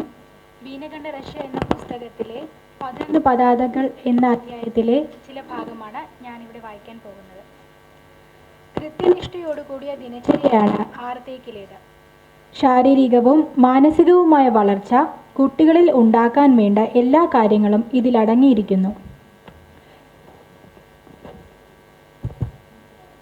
രാവിലെ 7 മണിക്ക് ഓരോ മുറിയുടെ മുമ്പിലുള്ള റേഡിയോ ദോബ്രേ ഉദ്രൈ പറഞ്ഞുകൊണ്ട് കുട്ടികളെ ഉണർത്തുന്നു. ഉടൻ തന്നെ മുഖം കഴുകി ഷോർട്സും ക്യാൻവാസ് ഷൂസും ധരിച്ച് സ്റ്റേഡിയത്തിൽ ഓടിയെത്തുന്നു. തുടർന്ന് ഓർഗൻ മുഴങ്ങുന്നു. ആ താളത്തിനൊത്ത് മെയ് വഴക്കങ്ങൾ ഉണ്ടാകുന്നു. വിവിധ തരത്തിലുള്ള പരിശീലനങ്ങൾ നടക്കുന്നു. ഈ വ്യായാമ പരിശീലനം ആരോഗ്യത്തിന് എത്രമാത്രം അത്യാവശ്യമാണ്? റഷ്യൻ കുട്ടികളുടെ ആരോഗ്യത്തിൻ്റെ ഒരു രഹസ്യം ഈ വ്യായാമ മുറകൾ തന്നെയാണ്. ആഹാരത്തോടൊപ്പം വ്യായാമവും മനുഷ്യ ശരീരത്തിൻ്റെ ശരിയായ വളർച്ചയ്ക്ക് അത്യന്താപേക്ഷിതമാണ്. പക്ഷേ ഒരു നേരത്തെ ആഹാരം പോലും മരീചികയായിരുന്ന നമ്മുടെ ഭാരതത്തിലെ അനേക ലക്ഷം കുട്ടികളെ സംബന്ധിച്ചിടത്തോളം ഇത്തരം കാര്യങ്ങളൊന്നും പ്രസക്തമല്ല. വ്യായാമ പരിശീലനം കഴിഞ്ഞാൽ കുട്ടികളെല്ലാവരും ചൂൽ കൂട്ടിയിട്ടിരിക്കുന്ന മുറിക്കുള്ളിൽ കടന്ന് ചൂലുമായി ക്യാമ്പിൻ്റെ മുറ്റം അടിച്ചു വാരുന്നു. മുറി തുടർച്ചു വൃത്തിയാക്കാൻ ബാധ്യസ്ഥരായ കുട്ടികൾ അത് ചെയ്യുന്നു. ഓരോ മുറിയിലും ആകെയുള്ള കുട്ടികൾ ഗ്രൂപ്പുകളായി തിരിഞ്ഞ് അതത് ദിവസങ്ങളിൽ മുറി വൃത്തിയാക്കും. ഈ ജോലികളൊന്നും തന്നെ ചെയ്യാൻ ആരും മടിച്ചിരുന്നില്ല എന്നതാണ് വാസ്തവം. വേഷം മാറി കുളിക്കാനുള്ള വസ്ത്രങ്ങളുമായി പ്രഭാത ഭക്ഷണത്തിന് പോകുന്നു. പ്രാതലിന് മുഖ്യമായും ബ്രെഡ് തന്നെ. ക്യാമ്പ് അംഗങ്ങൾ തന്നെയാണ് ഭക്ഷണം വിളമ്പുന്നത്. ഓരോ ദിവസവും ഓരോ രാജ്യത്തിലെ കുട്ടിയുടെ മേൽനോട്ടത്തിലാണ് ഭക്ഷണം പാകം ചെയ്യുന്നതും വിളമ്പുന്നതുമെല്ലാം. നന്ദി.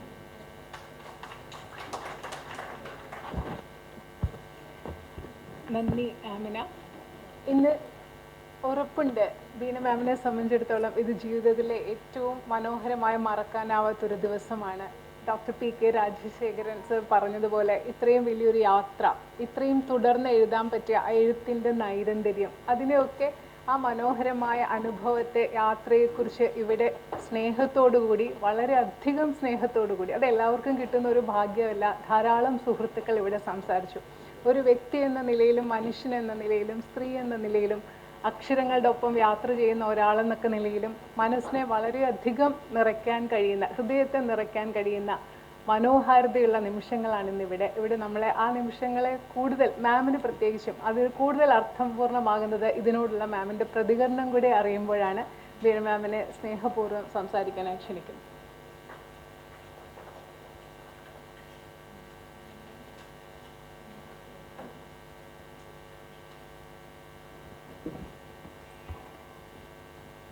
പ്രിയമുള്ളവരെ, സ്നേഹം നിറഞ്ഞു നിൽക്കുന്ന ഒരു സായാഹ്നമെന്ന് ഒരുപാട് പേര് പറഞ്ഞു കഴിഞ്ഞു. ആ വാക്ക് ഞാൻ ആവർത്തിക്കുന്നില്ല. എങ്കിൽ പോലും എനിക്ക് അറിയാമായിരുന്നു ഇങ്ങനെ ഒരു ദിവസമാണ്, ഇങ്ങനെ കുറേ നിമിഷങ്ങളിൽ കൂടിയാണ് ഞാൻ കടന്നു പോകേണ്ടി വരുന്നത് എന്ന്. ബീന കണ്ട റഷ്യ ഒരു കുട്ടിയായിരുന്നപ്പോൾ ഇവിടെ കൊച്ചു കുഞ്ഞുങ്ങളെ കാണുമ്പോൾ ഇപ്പോൾ ഇതിന് ഏറ്റവും വലിയൊരു സന്തോഷം എന്ന് പറഞ്ഞാൽ ഈ ബീന കണ്ട റഷ്യയുടെ ഈ പുസ്തകത്തിനോടനുബന്ധിച്ച് ഞങ്ങളൊരു യാത്രാ വിവരണ കുറിപ്പ് മത്സരം കുഞ്ഞുങ്ങൾക്ക് വേണ്ടി സംഘടിപ്പിച്ചിരുന്നു. ഏതാണ്ട് 40ഓളം കുട്ടികൾ കേരളത്തിൻ്റെ പല ഭാഗത്തു നിന്ന് അവർ ചെയ്ത യാത്രയെക്കുറിച്ച് നമുക്ക് എഴുതി തരികയും നമ്മളതിന് സമ്മാനം കൊടുക്കുകയൊക്കെ ചെയ്തു. പക്ഷെ അവരുടെ കോവിഡ് പ്രോട്ടോക്കോളും അവരുടെ കോവിഡ് കാരണം അവരെ ഇവിടെ ഇരുത്തണ്ടെന്ന് വെച്ചിട്ട് നമ്മൾ പലരെയും നേരത്തെ പറഞ്ഞു വിട്ടതാണ്. അപ്പോൾ അവരെല്ലാം കാണുമ്പോൾ ഞാനൊരു തിരിച്ചുപോക്ക് നടത്തുകയായിരുന്നു. പല ആ യാത്രാഭരണങ്ങളിൽ കൂടിയൊക്കെ കടന്നു പോകുമ്പോൾ ഞാൻ റഷ്യയിൽ പോകുന്നു. എൻ്റെ പ്രിയപ്പെട്ട, എന്നെ സംബന്ധിച്ചിടത്തോളം അന്ന് എന്നോട് ഒരുപാട് പേര് ചോദിച്ചിട്ടുണ്ട് എനിക്ക് പേടിയായിട്ടുണ്ട്. എന്നെ സംബന്ധിച്ചിടത്തോളം എൻ്റെ ചേട്ടൻ എന്ന് തന്നെ എനിക്കറിയാവുന്ന ബിനോയ് ചേട്ടൻ്റെ കയ്യിൽ തൂങ്ങിയാണ് ഞാൻ പോകുന്നത്. അതുകൊണ്ട് തന്നെ പേടിയൊന്നും അങ്ങനെ ഒരു വികാരത്തോടു കൂടിയൊന്നും അല്ല 13 വയസ്സിൽ ഞാൻ പോകുന്നത്. എന്നെ സംബന്ധിച്ചോളം എൻ്റെ വീട്ടിൽ നിന്ന് എൻ്റെ അച്ഛനോ അമ്മയോ പോകുന്നത് പോലെ അവരുടെ കൂടെ പോകുന്ന പോലെയാണ് പോകുന്നത്. പക്ഷെ അവിടെ ചെന്ന് കഴിഞ്ഞപ്പോൾ ഞാൻ കണ്ട ലോകം, നേരത്തെ ഇവിടെ അനിത സുജയൊക്കെ പറയണ്ടായി, ശരിക്കും ഞാൻ കണ്ടത് ഒരു ലോകത്തെ തന്നെയാണ്. 150 രാജ്യങ്ങളിൽ നിന്നുള്ള കുട്ടികളാണ് അവിടെ വന്നിരിക്കുന്നത്. ആ രാജ്യത്തെ കുട്ടികൾ എങ്ങനെയാണ്, ആഫ്രിക്കക്കാരന് ചുരുണ്ട മുടിയും കറുത്ത നിറവും മലർന്ന ചുണ്ടുകളുമാണെന്ന്, മംഗോളിയക്കാരൻ്റെ നിറം മഞ്ഞ തൊലിയുള്ളതാണെന്ന്, കണ്ണുകൾ കുറുകിയതാണെന്ന്, അമേരിക്കയിലെ കുട്ടിക്ക് സ്വർണ്ണ നിറമുള്ള മുടിയുണ്ടെന്ന്, അങ്ങനെ ലോകം എന്താണെന്ന് ഞാൻ ആ 13 വയസ്സിൽ എന്നിലേക്ക് വരികയായിരുന്നു. അത് കഴിഞ്ഞ് തിരിച്ചു വരുമ്പോൾ ആ പോയ ഞാനല്ല, ഇപ്പം അന്ന് എൻ്റെ ഏറ്റവും ചെറിയ പ്രായത്തിലുള്ള എൻ്റെ കൂട്ടുകാരി, എൻ്റെ വളരെ 2-3 വയസ്സ് മുതൽ എൻ്റെ കൂടെയുള്ള രേണയുണ്ട്. അപ്പോൾ ഞാൻ തിരിച്ചു വരുമ്പോൾ ഞാൻ പോയ ഞാനല്ല, ഇവരോടെല്ലാം ഞാൻ പറഞ്ഞുകൊണ്ടേ ഇരിക്കുകയാണ് ഞാൻ ഈ കണ്ട കാഴ്ചകളൊക്കെ. അപ്പോൾ അങ്ങനെ ശരിക്കും സ്കൂൾ അസംബ്ലിയിൽ ടീച്ചർ എന്നോട് ഇതൊക്കെ സംസാരിക്കാൻ പറഞ്ഞു. എന്താണ് പറഞ്ഞതെന്ന് എൻ്റെ സ്കൂളിൽ എൻ്റെ കൂടെ പഠിച്ച കൂട്ടുകാരികൾ ഒരുപാട് പേര് ഇവിടെ ഇന്ന് വന്നിട്ടുണ്ട്. അപ്പോൾ ഇവരെല്ലാവരോടും ഞാൻ പറഞ്ഞ് അവസാനം എനിക്ക് മടുക്കാൻ തുടങ്ങി. എന്ന് വെച്ചാൽ ഇത് പറഞ്ഞ് ഒരേ കാര്യം റിപ്പീറ്റ് ചെയ്യേണ്ടി വരുന്നത്. അപ്പോൾ അങ്ങനെ ഒരു ദിവസം പറയുമ്പോഴാണ് അമ്മ എന്നോട് പറയുന്നത്, നിനക്കിതൊക്കെ ഒന്ന് എഴുതി വെച്ചൂടെ, നീ ഒന്ന് എഴുതാൻ ശ്രമിക്കുക, അപ്പോൾ നിനക്ക് ഇത് ഒരുപാട് പേർക്ക് വായിക്കാൻ പറ്റുമല്ലോ എന്ന്. അപ്പം അങ്ങനെ അന്ന് ഇത് എഴുതുമ്പോൾ ഞാൻ ബാലയുഗത്തിലും, അന്ന് ബാലയുഗവും എനിക്ക് തോന്നുന്നു ബാലഭൂമി ഉണ്ടെന്ന്, അങ്ങനെയുള്ള തളിര്, കുട്ടികളുടെ മാസിക, അതൊക്കെയാണ് ഉള്ളത്. പിന്നെ ജനയുഗമുണ്ട്, മാതൃഭൂമി ആഴ്ചപ്പതിപ്പുണ്ട്, വേറെ ഒന്നുമില്ല. എൻ്റെ വീട്ടിൽ വരുന്നത് മാതൃഭൂമി ആഴ്ചപ്പതിപ്പാണ്. അപ്പോൾ ഞാൻ എഴുതുമ്പോൾ സ്കൂളിൽ അന്ന് 9ാം ക്ലാസ്സിൽ പഠിക്കുകയാണ്. അപ്പോൾ സ്കൂളിൽ അടുത്ത വർഷം, അന്നൊക്കെ ആണെങ്കിൽ ഞങ്ങൾക്ക് 8-9 ക്ലാസ്സിലെ പോർഷനും കൂടി 10ാം ക്ലാസ്സിൽ പഠിക്കണം. അപ്പോൾ പഠിത്തം എന്ന് പറയുന്നത് 9ാം ക്ലാസ്സൊക്കെ വലിയ പഠനമാണെന്നാണ് അന്നത്തെ ഒരു പാവം. അപ്പോൾ ഇതെല്ലാം വെച്ചിട്ട് എൻ്റെ അച്ഛൻ വിദേശത്താണ്, എൻ്റെ അച്ഛൻ മർച്ചൻ്റ് നേവിയിലായിരുന്നു, അമ്മ ഒരു വീട്ടമ്മയാണ്, പക്ഷെ അമ്മ ഒരുപാട് വായിക്കുന്ന ആളായിരുന്നു. അപ്പോൾ ഇവർ രണ്ടുപേരും, അച്ഛൻ കത്തുകളിലൂടെ വളരെ കുട്ടിക്കാലത്ത് തന്നെ അച്ഛൻ്റെ കത്തുകളിലൂടെയാണ് ഞാൻ ലോകം അങ്ങനെ കാണാനുള്ളൊരു ഭാഗ്യവും എനിക്കുണ്ടായി. അച്ഛൻ ഓരോരോ രാജ്യത്ത് പോകുന്നു, അവിടെ നിന്ന് എഴുതുന്നു. പക്ഷെ എൻ്റെ വീട്ടിൽ ഞാൻ പറഞ്ഞപ്പോൾ നേരത്തെ ഇവിടെ അനിത പറയുന്നുണ്ട് ഒരു മുറി ഉണ്ടാക്കിയെന്ന്. പക്ഷെ ഞാൻ എഴുതാൻ പോകുന്നു എന്ന് പറയുമ്പം എൻ്റെ വീട്ടുകാരെല്ലാവരും അത് ആ കൊച്ചു കുട്ടിയുടേതാണെങ്കിൽ പോലും അത് വളരെ സീരിയസ് ആയി എടുത്തു. ഇന്ന് ഞാൻ എൻ്റെ വീട്ടിൽ ഇനി ഒരു കുട്ടി, ഇപ്പോഴും വേറൊരു കുട്ടി വളരുന്ന ഒരു കുട്ടിക്ക് ഞങ്ങൾ ഈ സീരിയസ്നെസ് കൊടുക്കുന്നുണ്ടോ എന്ന് ഞാൻ അത്ഭുതത്തോടെ നോക്കാറുണ്ട്. എന്ന് വെച്ചാൽ എൻ്റെ അനിയത്തിയുടെ മകനുണ്ട് ഇവിടെ, മാധവൻ, അവൻ എപ്പോഴും ഞങ്ങളോട് കാറുകളെക്കുറിച്ച് പറയും. അപ്പോൾ ശരിക്കും കുറേ കാറുകളെക്കുറിച്ച് കേട്ട് കഴിയുമ്പോൾ ഞാൻ അവനെ വഴക്കൂരും. അപ്പം ഞാൻ പെട്ടെന്ന് ആലോചിക്കും, അന്ന് അമ്മയും അച്ഛനൊന്നും എന്നോട് അങ്ങനെ പറഞ്ഞിട്ടുണ്ടാവില്ലല്ലോ, അതായിരിക്കുമല്ലോ എൻ്റെ കോൺഫിഡൻസ് ആലോചിച്ചിട്ട് ഞാൻ മാറ്റി പറയും. അപ്പോൾ ഇത് ശരിക്കും ഒരു കുട്ടി എന്നുള്ള നിലയ്ക്ക് അന്ന് ആ വീട്ടുകാർ തന്ന പരിഗണന, അല്ലെങ്കിൽ എന്നെ അവരെന്തോ ഒരു വലിയ ഇതായിട്ട് ഞാൻ ചെയ്യും എന്ന് പ്രതീക്ഷിച്ചത് എനിക്ക് തോന്നുന്നു അതെന്നെ വലിയതായി എന്ന് ഹെൽപ്പ് ചെയ്തു. ഇന്നും ഈ പുസ്തകം നിലനിൽക്കുന്നുവെങ്കിൽ, ഇപ്പോൾ കുറേ എഡിഷൻ എനിക്ക് തന്നെ അറിയില്ല, ആദ്യകാലത്ത് കുറേ വന്നു, പിന്നെ ഇപ്പോൾ 25 വർഷം കഴിഞ്ഞിട്ട് വീണ്ടും കുറേ എഡിഷൻസ് വന്നു. ഈ വർഷം തന്നെ 2 പ്രാവശ്യം DC ബുക്സ് അത് പ്രിൻറ്റ് ചെയ്തു. അപ്പോൾ ഇതെല്ലാം വരുമ്പോൾ എനിക്ക് മനസ്സിലാവുന്നത് അത്രത്തോളം സമർപ്പണത്തോടു കൂടി, അത്രത്തോളം എന്താ പറയുന്നത്, യാതൊരു സംഘർഷങ്ങളും ഒന്നുമില്ലാതെ സന്തോഷത്തോടു കൂടി ആ ചെയ്യുന്ന ജോലിയിൽ ഞാൻ മുഴുകി ചെയ്തത് കൊണ്ടായിരിക്കാം ഇന്നും ഇങ്ങനെ ഒരു പുസ്തകത്തിന് നിലനിൽക്കുവാൻ കഴിഞ്ഞത് എന്നുള്ളത്. അതിനുശേഷമുള്ള എൻ്റെ യാത്രാവഴിയിൽ ഔദ്യോഗികമായിട്ടുള്ള ചുമതലകൾ വന്നു. അതിനൊപ്പം തന്നെ എൻ്റെ ഭ്രാന്ത് പിടിച്ച യാത്രകളുടെ പുറകെ ഞാൻ കുറേ പോയി. സൗഹൃദങ്ങളുടെ എന്നെ സംബന്ധിച്ചോളം എനിക്ക് തോന്നുന്നു ഏറ്റവും കൂടുതൽ എൻ്റെ സമയം ഞാൻ ചിലവഴിക്കാറുള്ളതും സൗഹൃദങ്ങൾക്ക് വേണ്ടിയിട്ടായിരിക്കും. അങ്ങനെ മനുഷ്യനും പ്രകൃതിയും കാഴ്ചകളും ഒക്കെ കൂടി വളരെയേറെ നിറഞ്ഞു നിന്ന ഒരു ജീവിതം എനിക്ക് ജീവിക്കാൻ പറ്റി. ഒപ്പം തന്നെ വളരെ എന്താ പറയുന്നത് സുഖകരമല്ലാത്ത ജീവിതം ഏൽപ്പിച്ച ഒരുപാട് ആഘാതങ്ങൾ എനിക്കുണ്ടായി. മരണങ്ങൾ, എൻ്റെ പ്രിയപ്പെട്ടവരുടെ ഒരുപാട് മരണങ്ങളിൽ കൂടി ഞാൻ കടന്നുപോയി. ഇപ്പോൾ ചിലപ്പോൾ ഞാൻ ആലോചിക്കുമ്പോൾ എങ്ങനെ ഞാൻ കടന്നുപോയി എന്ന് പോലും എന്താ പറയുന്നത് തിരിച്ചറിയാനാവാത്ത തരം സംഘർഷങ്ങൾ. അച്ഛൻ്റെ അസുഖം, അനിയത്തിയുടെ മരണം, അങ്ങനെ എനിക്കൊരിക്കലും ഒരു ജീവിതത്തിൽ ഒരാൾക്ക് താങ്ങാൻ പറ്റാത്ത, ഞാൻ എപ്പോഴും ആലോചിക്കും എൻ്റെ ചുറ്റുമുള്ള എൻ്റെ കൂട്ടുകാർക്കൊന്നും ഇല്ലാത്ത തരം ദുഃഖങ്ങളിൽ കൂടി ഞാൻ കടന്നുപോയി. പക്ഷെ അപ്പോഴും എന്നെ നിലനിർത്തിയത്, എനിക്ക് എൻ്റെ ഒരു താങ്ങായി നിന്നത് എൻ്റെ എഴുത്തായിരുന്നു. ഇപ്പോൾ രാജശേഖരൻ പറഞ്ഞ പോലെ ഞാൻ എന്താണ് എഴുതുന്നത്, ഞാൻ കുറേ നാൾ ചെറുകഥ എഴുതുമായിരുന്നു, 3 സമാഹാരങ്ങളൊക്കെ എഴുതിയിട്ടുണ്ട്. പക്ഷെ അത് കഴിഞ്ഞപ്പോഴാണ് എനിക്ക് മാധ്യമരംഗത്തെക്കുറിച്ചുള്ള ചിന്തകൾ വന്നത്. കോളം എഴുതാൻ തുടങ്ങി, അങ്ങനെ യാത്ര ചെയ്യാൻ തുടങ്ങി, യാത്രകൾ എഴുതാൻ തുടങ്ങി. കുട്ടികൾക്ക് വേണ്ടി 8 പുസ്തകം എഴുതി. കുട്ടികൾക്ക് വേണ്ടി എഴുതുന്നത് എനിക്ക് ഭയങ്കര ഇഷ്ടമാകുമ്പോൾ അത് ഒന്നും തന്നെ ഞാൻ ചെയ്യുന്ന ഒന്നും തന്നെ എനിക്ക് എന്തെങ്കിലും നാളെ ഏതിൽ പ്രസിദ്ധീകരിക്കുന്നോ അല്ലെങ്കിൽ പ്രസിദ്ധീകരിക്കണം എന്ന് തന്നെയോ ഇല്ലാതെ എനിക്ക് ഇഷ്ടപ്പെടുന്ന രീതിയിൽ എഴുതാറാണ് പതിവ്. അപ്പം അങ്ങനെ ഉള്ള ഒരു വളരെ എന്താ പറയുന്ന സന്തോഷകരമായ ജീവിതം എന്ന് പറയുന്ന ഒരു തലത്തിൽ സൗഹൃദങ്ങളുടെയും സ്നേഹത്തിൻ്റെയും കാര്യത്തിൽ വളരെയേറെ സമ്പന്നതയോടുകൂടി ജീവിക്കാൻ കഴിഞ്ഞു. പക്ഷേ അപ്പോഴാണ് ഈ 40 വർഷം എന്നുള്ള ഒരിത് വരുന്നത്. എൻ്റെ 1-2 സുഹൃത്തുക്കൾ, എനിക്ക് ഏറ്റവും പ്രിയപ്പെട്ട രവിശങ്കർ എന്നുണ്ട്, രവിശങ്കറാണ് എന്നോട് ആദ്യം പറയുന്നത് ഇങ്ങനെ ഒരു പുസ്തകം, ഇങ്ങനെ ഒരു ആഘോഷം എന്തായാലും വേണം 40 വർഷം എന്ന് പറഞ്ഞു. അപ്പോഴാണ് കോവിഡിൻ്റെ കാലമാണ്, ഭയങ്കരമായ ഏപ്രിൽ മാസത്തിൽ ഭയങ്കരമായ ലോക്ക്ഡൗണിൽ കൂടി നമ്മൾ കടന്നു പോവുകയാണ്. അപ്പോൾ ആണ് ആലോചിച്ചത് ഇങ്ങനെ വേണം എന്നൊക്കെ അവൻ സജസ്റ്റ് ചെയ്തെങ്കിലും പിന്നീട് ഒന്നും തുടർന്നില്ല. പിന്നെയാണ് എൻ്റെ ഏറ്റവും പ്രിയപ്പെട്ട ഗീതാ ബക്ഷി. ഞാൻ ഇങ്ങനെ ഒരു സജഷൻ പറയുമ്പോൾ തന്നെ ഗീതയ്ക്ക് പിന്നെ വേറെ വാക്കൊന്നുമില്ല, നമ്മളത് ഇറക്കുക എന്ന് പറഞ്ഞിട്ട് ഇവളെന്നെ ഇങ്ങനെ മോട്ടിവേറ്റ് ചെയ്ത് അവൾ തന്നെ അതിനകത്ത് ഇൻട്രസ്റ്റ് എടുത്ത് അങ്ങനെ ചെയ്തതാണ്. ശരിക്കും ഞാൻ വിചാരിക്കുകയാണ് കഴിഞ്ഞ ഒരു മാസത്തും കൊണ്ട് എനിക്ക് ഭയങ്കര ടെൻഷൻ എടുപ്പിച്ചു തന്നെ. എന്ന് വെച്ചാൽ അവൾക്ക് empty കവർ റിലീസ് ചെയ്തിട്ടില്ലെങ്കിൽ അവൾ ആ പുസ്തകത്തിനകത്ത് അവൾക്ക് മുന്നോട്ട് പോകാൻ പറ്റില്ല.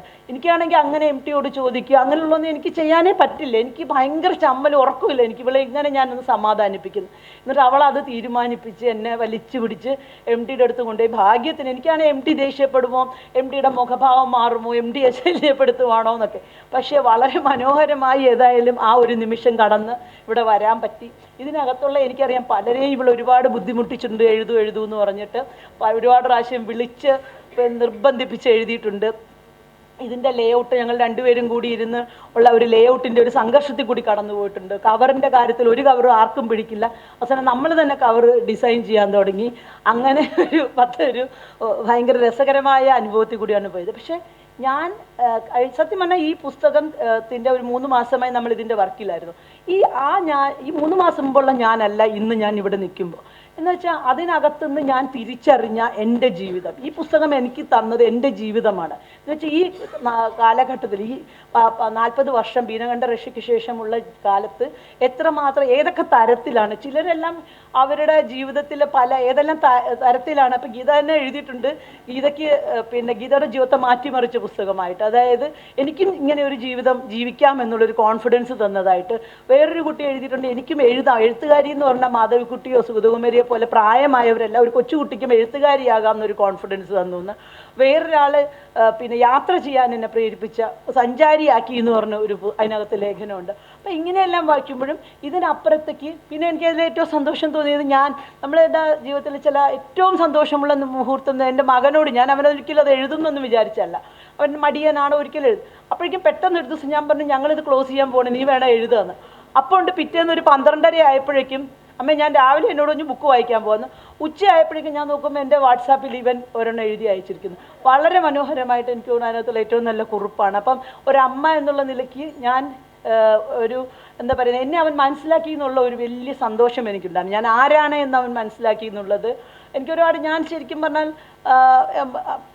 ഓവറായിട്ട് തന്നെ എൻ്റെ ജോലികൾ അല്ലെങ്കിൽ എൻ്റെ സൗഹൃദങ്ങളെല്ലാം. പക്ഷെ എനിക്ക് അതിനകത്ത് വലിയ അപ്പൂൻ്റെ ഒരു ഇതെന്ന് വെച്ചാൽ ഒരിക്കൽ തന്നെ അവൻ എന്നോട് അതിനൊന്നും പരാതി പറഞ്ഞിട്ടില്ല. എനിക്ക് ഇഷ്ടമുള്ളിടത്തൊക്കെ അവനെ ഞാൻ കൊണ്ടുപോയിട്ടുണ്ട് ഒരുപാട് യാത്രകളിൽ. 4 മാസമായപ്പോൾ ശരിക്കും പറഞ്ഞാൽ അവനെ തൂക്കിയെടുത്തുകൊണ്ട് യാത്രയ്ക്ക് പോയിട്ടുണ്ട് കോഴിക്കോട്. MDയുടെ മേശപ്പുറത്ത് കൊണ്ട് കിടത്തിയിട്ട് അങ്ങനെ നമ്മുടെ ജീവിതത്തിൽ ഞങ്ങൾ പോയ യാത്രകളിലെല്ലാം അവനെയും കൊണ്ടുപോകും. അങ്ങനെയുള്ള ഒരു ഇതിലേക്ക് നമ്മൾ കൂടെ നിന്നും. അത് കഴിഞ്ഞ് എൻ്റെ കുടുംബം, ഞാൻ പറഞ്ഞ ചെറിയ പ്രായത്തിൽ അപ്പൂപ്പൻ അമ്മമ്മ എന്ന് പറയുന്നവരെല്ലാവരും തന്നെ, അതുപോലെ തന്നെ എൻ്റെ ചുറ്റും നിന്ന ലോകം എന്നെ ഭയങ്കരമായി ഉൾക്കൊള്ളുകയും. ഇപ്പോൾ പേരൂർക്കട പോലെ ഒരു പ്രദേശം ഞാൻ വിചാരിക്കും, ഞാൻ റഷ്യയിൽ നിന്ന് പോയിട്ട് തിരിച്ചു വരുമ്പോൾ അവിടെ പന്തലിട്ടിട്ട് പല സ്ഥലങ്ങളിലും എനിക്ക് സുമ ഓർക്കുന്നുണ്ടാവും. സ്വീകരണം പേരൂർക്കട ജംഗ്ഷനിലൊക്കെ വലിയ സ്വീകരണം തന്നിട്ടുണ്ട് ഒരു കൊച്ചു പെൺകുട്ടിക്ക്. ഉമ്മക്കുട്ടിയെ കാണുമ്പോൾ എനിക്ക് അതാണ് തോന്നുന്നത്. എന്നിട്ട് അവരെനിക്ക് വേണ്ട പുസ്തകങ്ങൾ ഇങ്ങനെ കെട്ടുകണക്കിന് വാങ്ങിത്തരുന്നു. നാട് നീളെ ഏതാണ്ട് ഒരു വലിയ ഉത്സവം പോലെ എൻ്റെ യാത്രയ്ക്ക് പോകുമ്പോൾ എന്നെ യാത്രയാക്കുന്നു, തിരിച്ചു വരുമ്പോൾ ഇത് ചെയ്യുന്നു. ഇതൊക്കെ തരുന്ന ഒരു സന്തോഷം എന്നുള്ളത് ജീവിതത്തിൽ എനിക്ക് തോന്നുന്നു. പിന്നീടുള്ള എൻ്റെ ബന്ധങ്ങളിൽ എങ്ങനെയാണ് നമ്മൾ കൂടുതൽ ആഴത്തിൽ ചെല്ലേണ്ടത് എന്നുള്ളതിന് എനിക്ക് വലിയൊരു പാഠമായിരുന്നു. അതിൻ്റെ ഒരു വലിയ സമാപ്തിയാണ് ഈ യോഗം. ഇപ്പം ഇതിനകത്ത് വന്നത് എല്ലാവരും തന്നെ എൻ്റെ ഏറ്റവും പ്രിയപ്പെട്ടവരാണ്. ഓണക്കൂർ സാറ്, ശ്യാമ, അനിത, രാജശേഖരൻ, പ്രജേഷ്, സുജ, ഉമയാണ് ഞാൻ ആദ്യമായി കാണുന്നത്. ഒരിക്കൽ കണ്ടിട്ടുണ്ട്, ഇതിൽ കൂടി കണ്ടിട്ടുണ്ട്. പിന്നെ ഏറ്റവും പ്രിയപ്പെട്ട ജ്യോതി, ഇന്നലെ രാത്രി വിളിച്ച് ചോദിച്ചതേ ഉള്ളൂ. ജ്യോതി ഇവിടെ വന്ന് വളരെ മനോഹരമായി ഈ പരിപാടി ചെയ്തു തന്നു. പിന്നെ റഷ്യൻ കൾച്ചർ സെൻറ്റർ രതീഷ് ഇവിടെ ഇല്ല. എൻ്റെ ഈ ബീനാണ്ട റഷ്യയുടെ ഏതാണ്ട് 3 എഡിഷനുകൾ ഇതേ ഹാളിൽ വെച്ചാണ് പ്രകാശനം ചെയ്തിട്ടുള്ളത്. അപ്പോൾ ഇവിടെ ഒരു ഡോക്യുമെൻ്ററി ഈ എൻ്റെ റഷ്യൻ യാത്രയെക്കുറിച്ചുള്ള ഒരു ഡോക്യുമെൻ്ററി, ഒരു 80 മിനിറ്റുള്ള ഡോക്യുമെൻ്ററി, അത് ഇതിനു മുമ്പ് പ്രദർശിപ്പിച്ചിട്ടുണ്ട്. അത് കണ്ടിട്ട് നമുക്ക് പിരിയാമെന്ന് എനിക്ക് തോന്നുന്നു. എന്ന് വെച്ചാൽ അതിനകത്ത് ഒരു ആർത്തേക്കിൻ്റെയും കുട്ടികളുടെ ഉത്സവത്തിൻ്റെയും ഒക്കെ ഭയങ്കരമായൊരു സന്തോഷമുണ്ട്. അതോടുകൂടി പിരിയാമെന്ന് തോന്നുന്നു. ഏറ്റവും സാർത്ഥകമായ കുറേ 2 മണിക്കൂറുകൾ എനിക്ക് തന്നതിന് എല്ലാവർക്കും നന്ദി. പിന്നെ എന്താണ്, ഇങ്ങനെയൊക്കെ ആയിക്കഴിയുമ്പോൾ ശരിക്കും മരണം കഴിഞ്ഞിട്ടൊക്കെയാണ് ആൾക്കാർ ഇങ്ങനെയുള്ള പുസ്തകങ്ങൾ ഇറക്കുന്നത്.